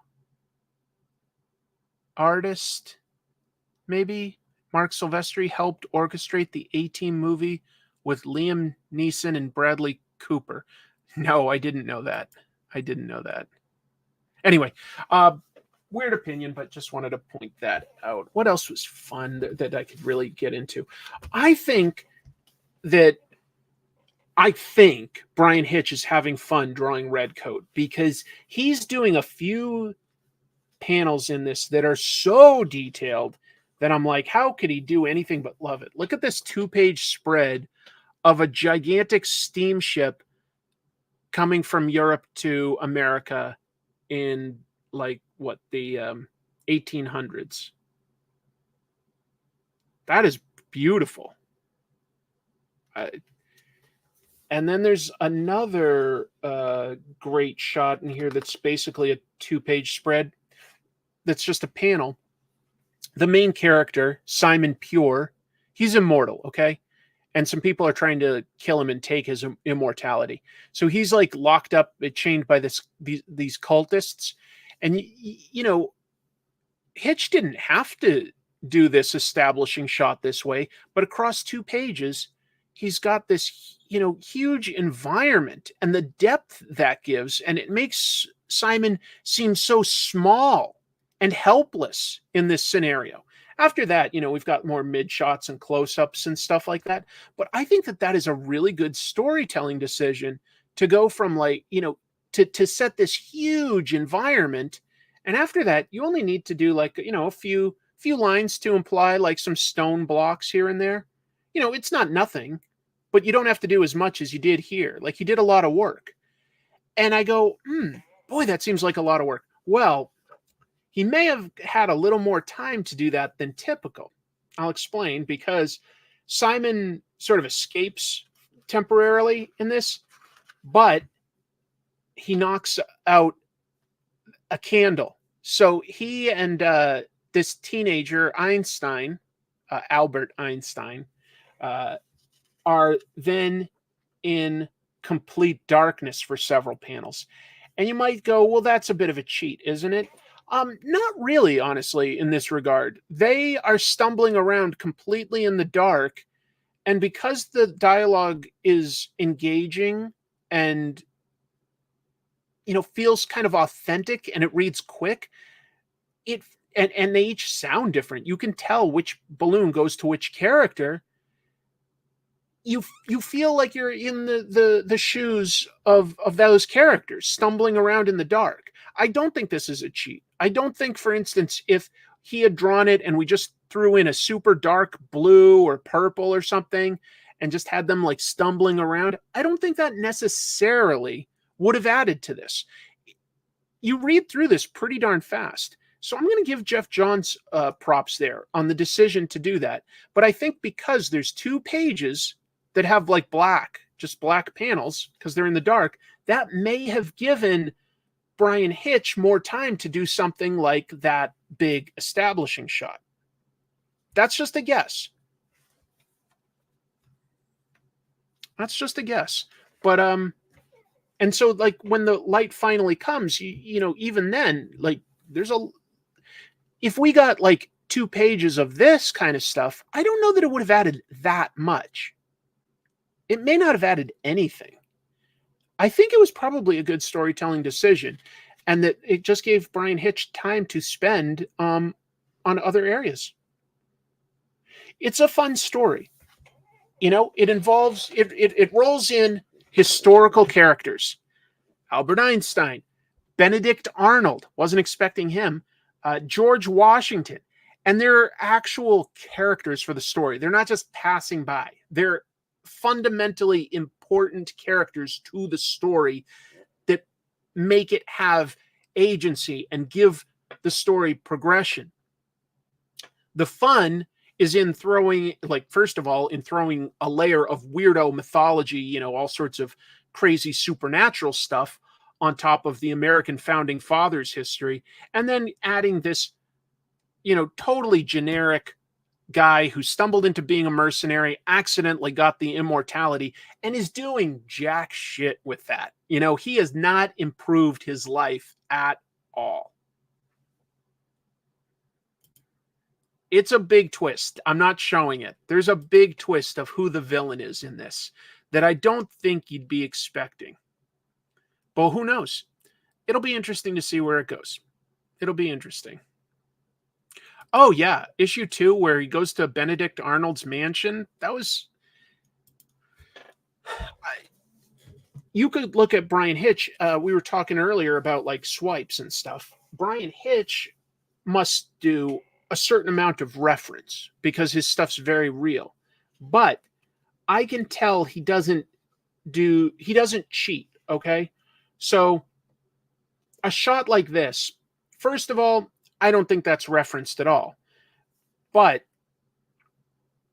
even if say this establishing shot somehow had been referenced in part, there's just too much added on top of it for the depth, and then the shading and stuff on top of it to make me like go like, oh, Brian Hitch, you know, is a slave to reference. He might have some realistic clothes or weapons or architecture, but I don't think he just traces it and then looks for a different angle of that on the next panel. Like, I think he just looks at it and that inspires him. That's what I think.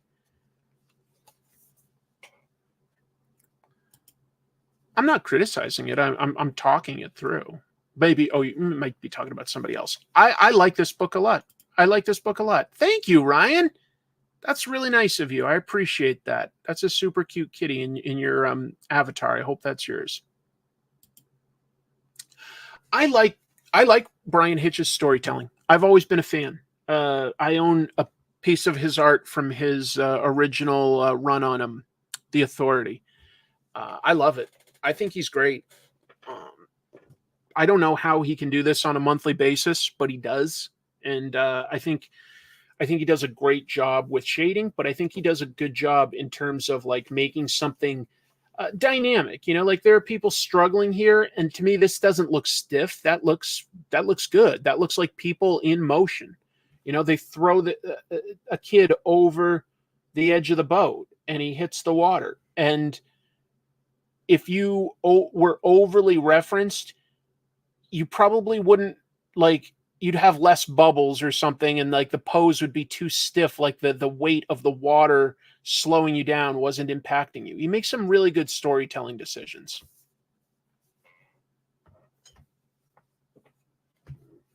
Is there anything else I want to go over in depth? Not as much. I will say this is the best issue of Napalm Lullaby I've read so far. It gives us some background on the cult that these kids with light superpowers are fighting in the future, and it's good. I liked it.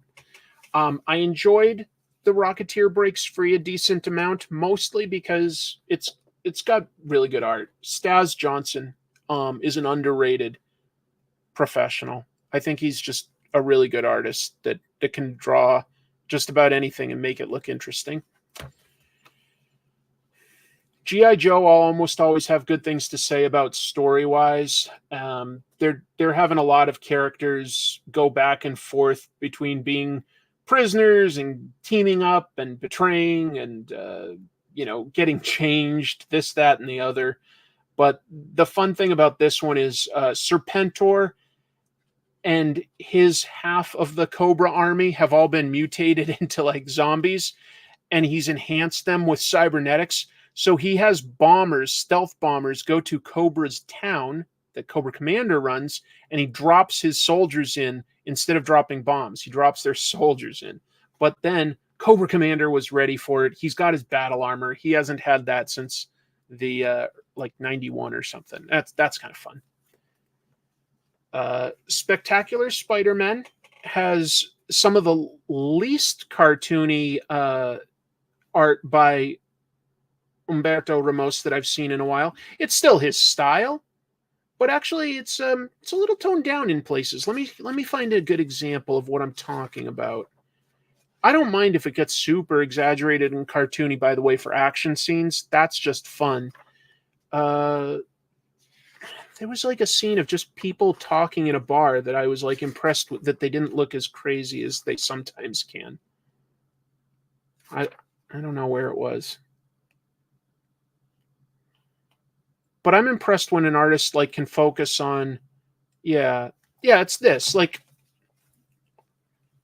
sometimes when he just has like, talky scenes, exposition scenes, I feel like Ramos can sometimes really exaggerate the faces to cartoony levels, but they're having a somewhat serious conversation. I felt that was fairly restrained for him, and actually it totally worked for me. It's still plenty energetic. So I was kind of impressed with that. And instead he was able to cut loose on something like this. Miles Morales and Peter Parker are friends, but they each think the other is a robot duplicate that the villain Arcade has created. And so anyway, it's kind of fun seeing them just go at each other and try to overcome each other's slightly different powers. For instance, you'd think Spider-Man with his... Spider-Man, they're both Spider-Man. You'd think Peter, with his experience, would mop the floor maybe with Miles, but Miles first is able to stun him with an electric bolt, and then he goes invisible, and Spider Peter isn't able to really sense the danger as well right until like a second before he's hit. Also, because Miles is technically a friend, so his spider sense doesn't work great in that regard. But he instead relies on, a weapon of his own devising. Okay, Miles is going to be invisible. Spidey's just going to coat the area with his webs. That's clever. That's actually really good. So Greg Weisman is writing this in a pretty good way. We're getting to see the heroes in a slightly different light. And then the Destro series is set in the Energon universe, and we're establishing Destro working on trying to create these Energon-fueled battle android troopers versus going up against the Crimson Twins, Tomax and Zaymot, who, instead of focusing on technology, have a massive army of Crimson Guards, and they focus on the manpower, whereas Destro focuses on the firepower, and somebody has manipulated them into thinking they're each other's enemies. And like what succeeds between those two? Is it manpower or is it firepower? They both have their pluses and minuses. It's an interesting foil to put Destro up against. But at the end of this, we realize there's a new character that's been tracking Destro this whole time. I don't know who she's reporting to, but this is Chameleon. And Chameleon has been in some of, I think, the IDW comics, but it would be a new character to the Energon universe. Chameleon is not a character from the Real American Hero line. So that's cool. That'll be interesting to see. Is that enough comics talk or not? I don't know. How long? I've been going 2 hours. I need to draw. I need to write. I need to edit. I mean, I could draw tonight and turn the camera back on. Theoretically. Oh, I'm also reading some manga these days that I'm really enjoying. I'll just put this out there. I got the latest issue of Dan to Dan that came out recently.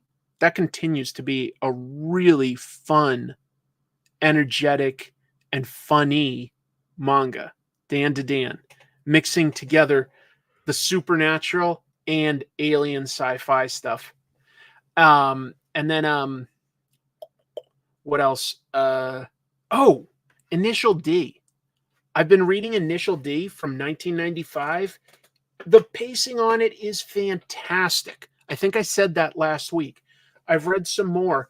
And what I like is that it really, beyond the character work, beyond the great pacing for the racing scenes, and even the build up to the racing scenes, it goes into quite a bit of technical detail of how one car is designed versus another car and how and why a driver could beat that car. It isn't just he's doing great steering. They're specifically saying, like, oh, he's tuned the engine so that, you can understeer and like anticipate, losing traction at this moment versus that car is, a rotary powered engine and it's going to take, maybe longer for its turbo to kick in. Something specific like that. I'm sort of making stuff up. It's great. Yes, I'm up to date with all of the English versions of Vinland Saga. I really love that epic. That's a good one. Don is how it's pronounced. I haven't heard anyone pronounce it, so I'm just reading it myself. I didn't know what it's based on. I need to bring up Last Mermaid. I'll always bring up Last Mermaid. It's one of my favorite comics that's out right now. That one's by Derek Kirkkim. Love shouting out Derek. There's a lot of good books out there though right now. There really are. Yeah, I have a lot of great things to say about The Last Mermaid. I hope everybody's reading that one. I think the ongoing manga I'm enjoying the most right now would probably be Spy Family, but Dan to Dan or Dan to Dan, I don't know what it's based on. That one's really really enjoyable. Initial D I'd put up there. It's just that one's older. Yep, the Wankel rotary engine. I'll just give you an example of something. The main character in Initial D doesn't even know that he's a good driver, but he's been driving for 5 years doing deliveries for his family's tofu restaurant. First thing in the morning in the mountains. And he finds those chores so boring, he's just been trying to get them done as fast as possible. And over 5 years has become an incredible driver for drifting style in the mountains. He doesn't really know that he's a great driver. He just knows that he wants to get his chores done fast. And he's been driving for 5 years. And he's also driving a vehicle. His dad used to be a street racer and he's tuned the car. Like, he's driving a really great car. But he doesn't really know that because he's not into it, because he's always thought of it as work before he gets into like, his friends pushing him to like drive with them. So he's in one race and he wins. And like, the people that lost are really serious street racers. They're brothers. And they're like, how did we lose? Like, our car should have been faster for these turns. Like, how did he have the grip to do an inside turn? Like, he passed us on the inside of a turn as compared to the outside, like drifting past us. He was able to do that. Like, how did he do that? And he looks and the guy goes, I think I figured out how he did it. It's incredibly risky. I would never recommend anyone try this. He goes, but like, if you look, there's a small ditch on the side of this road. He must have been driving like, a centimeter away from the guardrail to get his tire just a little bit into that ditch. And that would have provided enough grip, enough traction that he could have passed us on the inside. Like, he could have accelerated into the corner. And I was like, that's really cool that they've got a very grounded logic for how somebody could do something very rare but possible. Rare but possible. It's really cool. It's really cool. please do another debut your own comics live stream. Oh yeah, no, I will. I'll probably do something like that every 5 or 6 weeks so that people have an opportunity if they've launched, like a crowdfunding campaign to talk it up.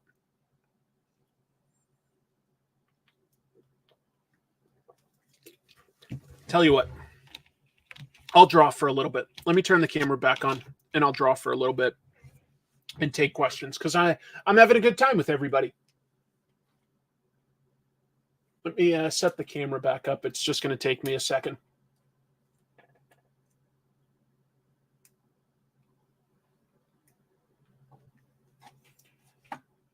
Because talking about Initial D made me think about that AE86, and that's the car I mostly decided to draw for this commission because it was set in the 80s. And anyway, the AE86 might be more of a 90s car, but still. Not really. Let me double check. When was the AE86 first produced? I'm going to look this up real quick because I guess I didn't. It doesn't need it. It isn't down to the detail in AE86, but that was the broad idea I used. Come on, open up. Okay, yeah, it was first produced 83 to 87. So good. Because I was doing like a scene in the 80s and I was like, I thought that it was an 80s car. Good. Yeah, we're good. We're good. I've got some tools and I'll just sort of work on the city here.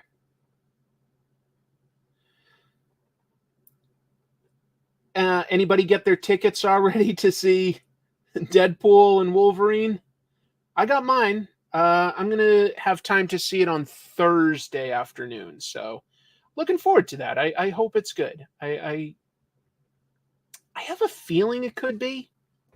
I'm sort of basing that on the fact that it's a little unique as far as what Marvel's been producing, They took a small break from like overproducing stuff.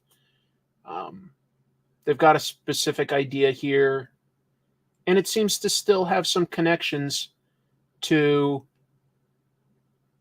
Marvel MCU continuity. We'll see. Initial PPP with Paste Pot Pete Racing. That's nice. And Out of Void is saying, like, yeah, if you can subscribe to Patreon, great. But if you can't, that's okay. Just a like on something like this means a lot to me. Mid 80s, if I remember correctly. Yes, he's driving a car that's what I thought too. I was like, but all of a sudden for a minute, I got like this fear of like, did I just draw a 90s car? No, I didn't. No, I didn't. I'm going to try to draw some background cityscape details here. But I don't want to be... I intentionally want them to be a little bit fuzzy, as though they're almost out of focus. That's not really something I can draw. That would be more of like, going into Photoshop and doing that as a technique. I don't quite want to do that. I want to do this all pen and ink, but yeah, I'm going to like just sort of, some of the stuff I'll sort of draw a little jagged is all.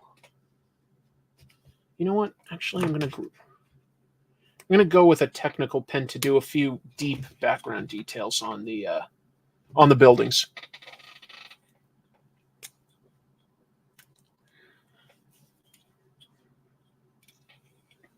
I saw a movie last night after work. My friend wanted to see Twisters. I was like, yeah, I'll go see Twisters.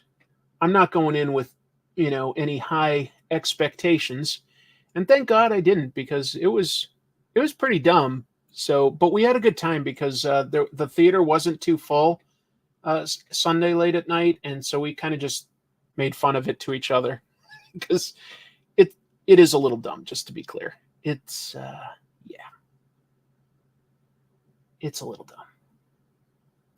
Oh, one of the guys in it, it's a smaller role, but David Corenswet's in it, and he's the new Superman.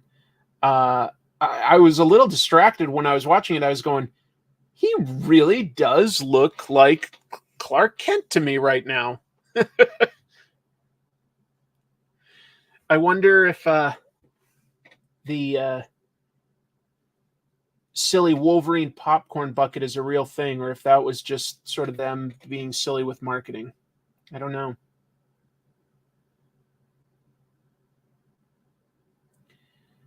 I got tickets to go to the Washington State. We've got a Ren Fair every summer, and I thought that that would be something I'd like to do for my birthday, because I've got my birthday coming up pretty soon, and I don't really do much. Like, I never have a party or anything, but I was like, talking to my wife, I was like, let's go to the Ren Fair. She's like, if that's what you want to do for your birthday, yeah, we'll do it.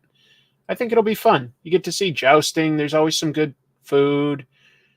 Maybe I'll do some archery. I don't know. Something like that sounds like a blast. And it's just something I only do at most once a year. They are doing an alien xenomorph popcorn bucket. The popcorn bucket is real? I've never even heard of the X screen, to be honest. Huh. Let's see. Thanks for the show. It helped change mood for a time. One of my kitties isn't feeling too well. Oh, I love cats. I hope your kitty feels better. Just give it as much love as you can. I thought that this was a sequel. It's. I don't think it's a sequel. I guess it's just a remake. It's just the same sort of idea. It's a little different, but it's definitely not a sequel. So, just setting that expectation. They do not put a CGI Bill Paxton on screen. That would not be good, huh?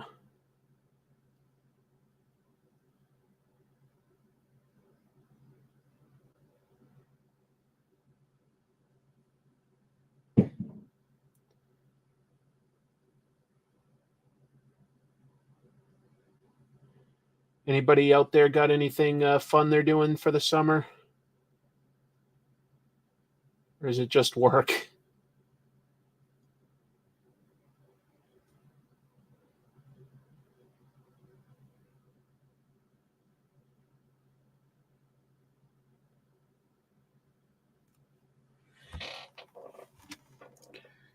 I think it's a reboot. I don't know.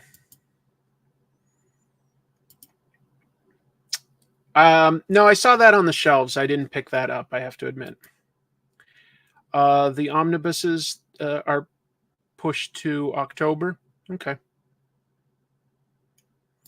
You never really miss this stream, man? Because as soon as I'm done, you can just go back. I'll edit in some chapters. Thank you. I'm going to Sheffield Anime and Gaming Con in September. Really excited about that. That sounds nice. Yeah, man.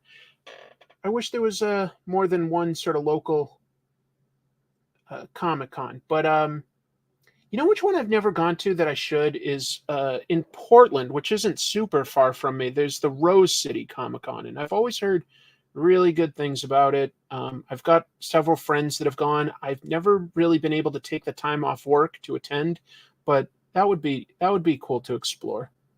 I'll have to do that someday. Who knows? Maybe this year. Maybe.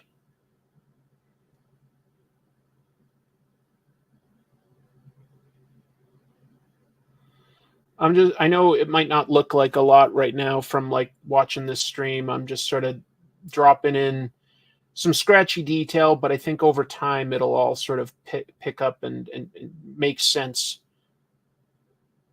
once I've laid in enough. We'll see.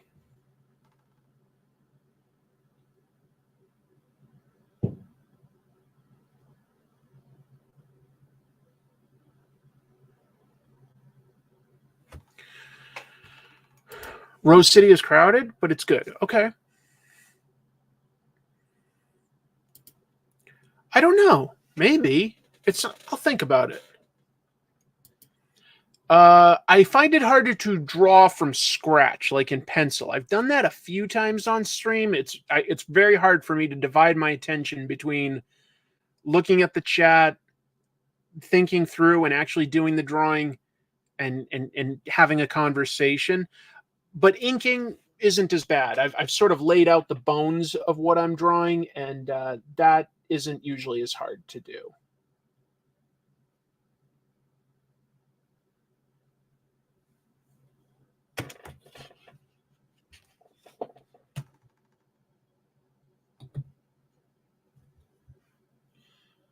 The weirdest part about Twisters is there's a 10-minute long scene where they argue over whether Bud Light or no Miller Lite tastes great or is less filling.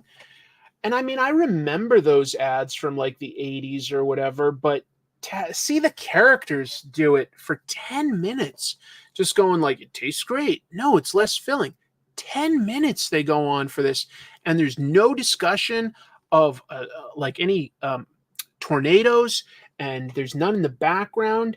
And you think, well, surely this is building to something important later. But no, it's literally just a 10-minute long conversation about Miller Lite. And then at the very end of that, like, sort of tense argument between all these different characters over whether they think it tastes great or it's less filling, a spokesperson for Miller Lite enters the scene and explains to them that it only has like 90 calories per serving. And they both agree that that's pretty nice. And they just sort of nod, and they nod for a full minute and slowly like raise their thumbs up. And like the spokesperson just sort of backs away out of the scene. And I was like, what does this have to do with Twisters? But all the main characters are there, and it just is like a 10-minute long scene about like whether, you know, beer tastes great or is less filling. And then finally, when like they've finished sort of like nodding and the guy has left the whole scene, then somebody goes, I think that there's a tornado in the next town over, and they all like run very quickly to that tornado. But now they're drunk, and so they all crash and die. And that's 45 minutes into the movie, which means that the last 45 minutes of the movie is a series of extended funeral scenes, because they're all dead. Every character dies drunk driving after they've endorsed this beer. I didn't understand the point of that scene. Like, why would that be what Twisters is about? The first 35 minutes is about Twisters. Then you've got 10 minutes arguing about beer. You've got a quick car accident scene, and then about 45 minutes of like about 5 different funerals. 5 funerals in a row. It just wasn't really good pacing.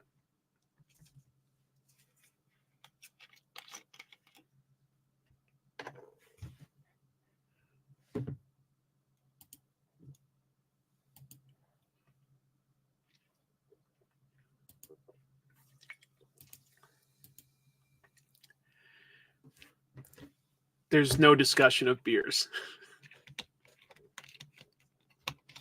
No, I was kidding. I'm sorry.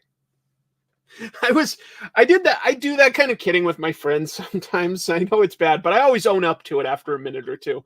I guess I just want to see how deadpan I can do something and see if I can convince somebody. But I was talking to my coworker in our sort of drive aisle where we've got like the cars that we're presenting, and we've got tools for various things that we need to do. And at the moment he came to talk to me or something, I was in the middle of screwing on a license plate. And he was like saying like, oh, do we not have the power drill or something? I was like, no, I can't find it. I'm using just a regular Phillips head screwdriver. And so then I go, it's hard to believe that we've only had he's younger than me. He's like maybe 21 or 22. So I just tried something. I go, it's hard to believe we've only had Phillips head screwdrivers since about 2017. And he goes, really? I go, yeah, they're pretty new over here. They've been around for a while, but they were invented by Russia, and Russia charges a massive tariff for us to import Phillips head screwdrivers. And he was believing all of that. And I said, I'm just kidding. Like, we've had Phillips head screwdrivers for a very long time. Oh, that's nice to hear. So I just today got a crazy comic. It's not Golden Age. It's more Bronze Age. It's a weird mix of things. There's this guy out there. I think he's still out there. Maybe he's retired by now. But his name was John Jacobs, okay? And he was like a guy like that would preach the gospel, Jesus stuff. Loves Jesus, loves talking about Jesus. He also loves working out with his buddies. So like they're all these like humongous like beefy like weightlifter guys that would get on stage at an arena and like lift heavy things while talking about Jesus. They're like, like lifting up a couch or something and going like, Jesus, give me the power. And they're all like, yeah, bro, yeah, lift it, yeah. They look like pro wrestlers. They're just massive, beefy lunkheads going like, Jesus. Well, he made a comic book where they're them. So they love Jesus and they love working out, and they also fight crime. So, no, he's not. I don't think he has a big beard. And he doesn't have. No, this time I'm not lying. Okay, here, I'll pull it up just to show you. Yeah, I don't see a beard or anything. I'm going to show you a screen. Let's see. I have to take this off for a minute, and then I'm going to present.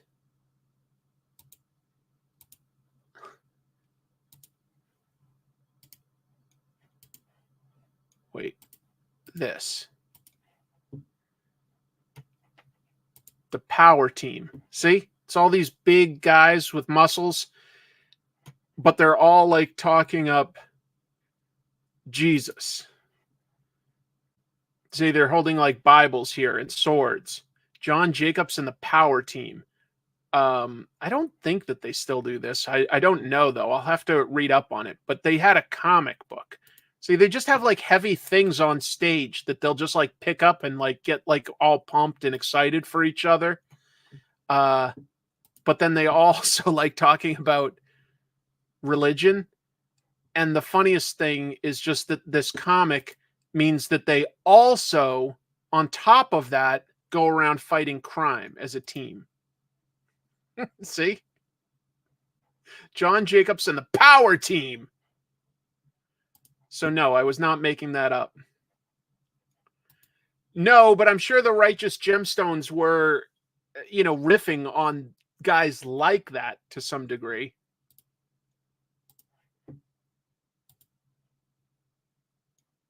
Anyway. You have the issues? I paid for it. I could have finagled some free comics out of my viewers. No, it's okay. I got the first issue. It looks hilarious. So I think I'll probably do a fun episode looking at a kind of a crazy comic at some point soon. I think that'll be fun.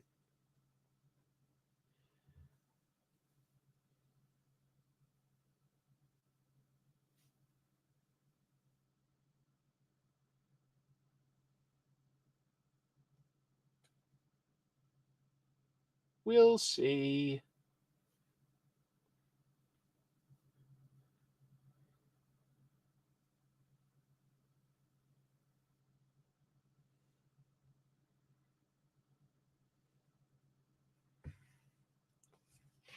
So that's something I'm working on. Well, it's really something I just got, but I will be working on it. Does that make sense? I think that makes sense. I think I'm making as much sense as you could possibly make.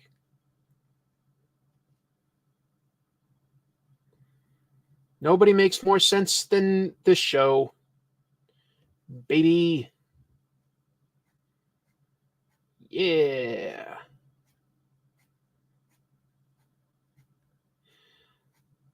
Anybody see any good shows or movies or anything lately? Anything that I'm missing?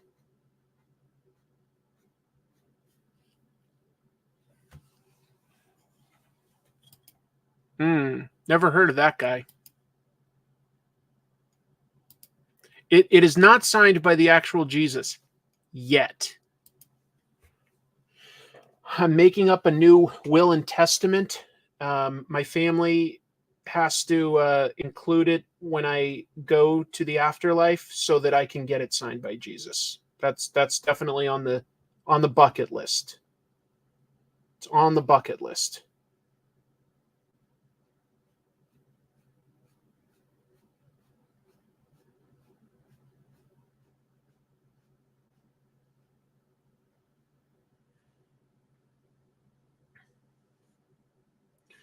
What's your favorite comic convention? Is it small, big, or local? I think my overall favorite, and I don't know, it might be Small Press Expo because it's just a really cool vibe. I miss that one a lot.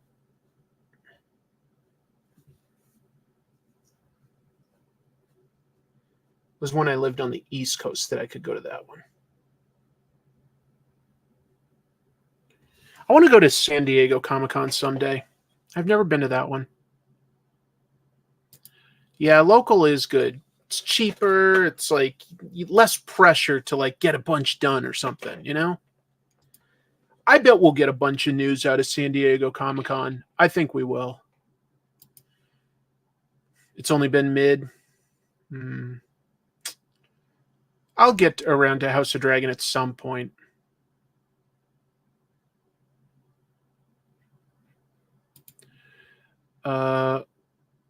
Orphan Black. Oh, is that the new version you're saying? The new version of Orphan Black? I didn't know it started up already. Have you read MCU by Joanna Robinson? I don't know if I've read it, but I might have that book. Let me just look that up. Joanna Robinson.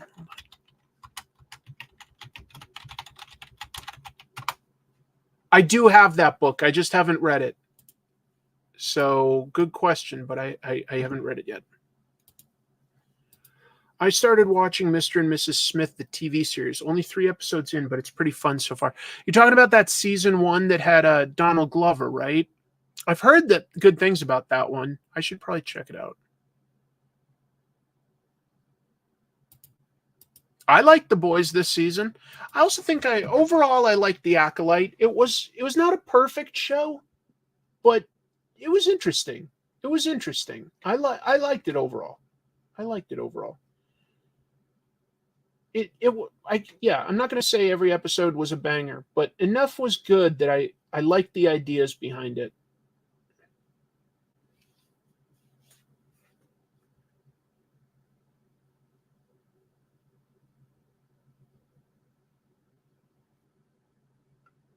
Yeah, I like The Boys. This season also The Boys did have a few weak areas. Like, for instance, the stuff with Frenchie and Kamiko was not really important to the show. It was kind of filler. They didn't have great stuff for those 2 characters to do.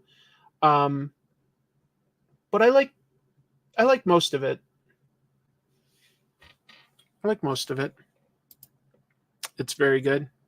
The fights, and I will also say the music. I thought that the music on The Acolyte was something that I actually picked up on.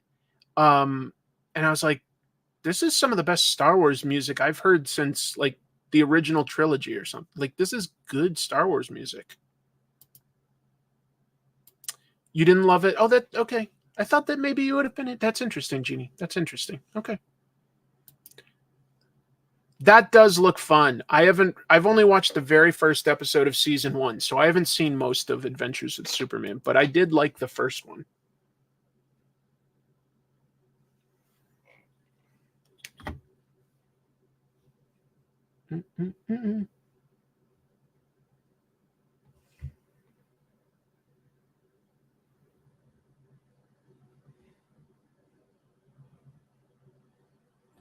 You guys like rulers? You think that straight lines are cool? Wait till you see how I draw. You've never seen this straight.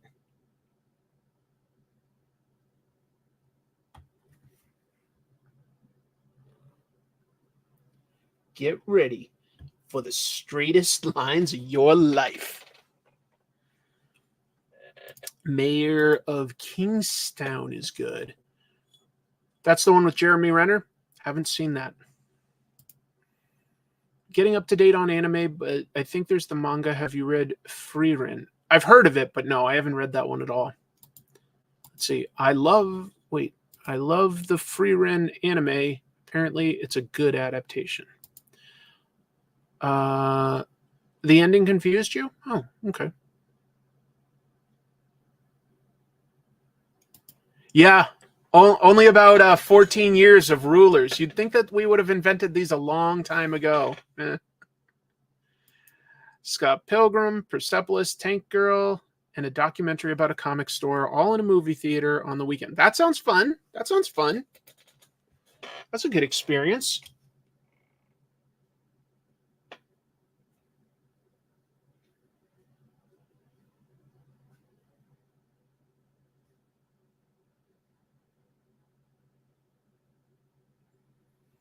I haven't watched a good documentary on comics in a while. Then again, in a way, I sort of try to make them, so maybe I don't search them out because I'm thinking of it in a different way, if that makes sense.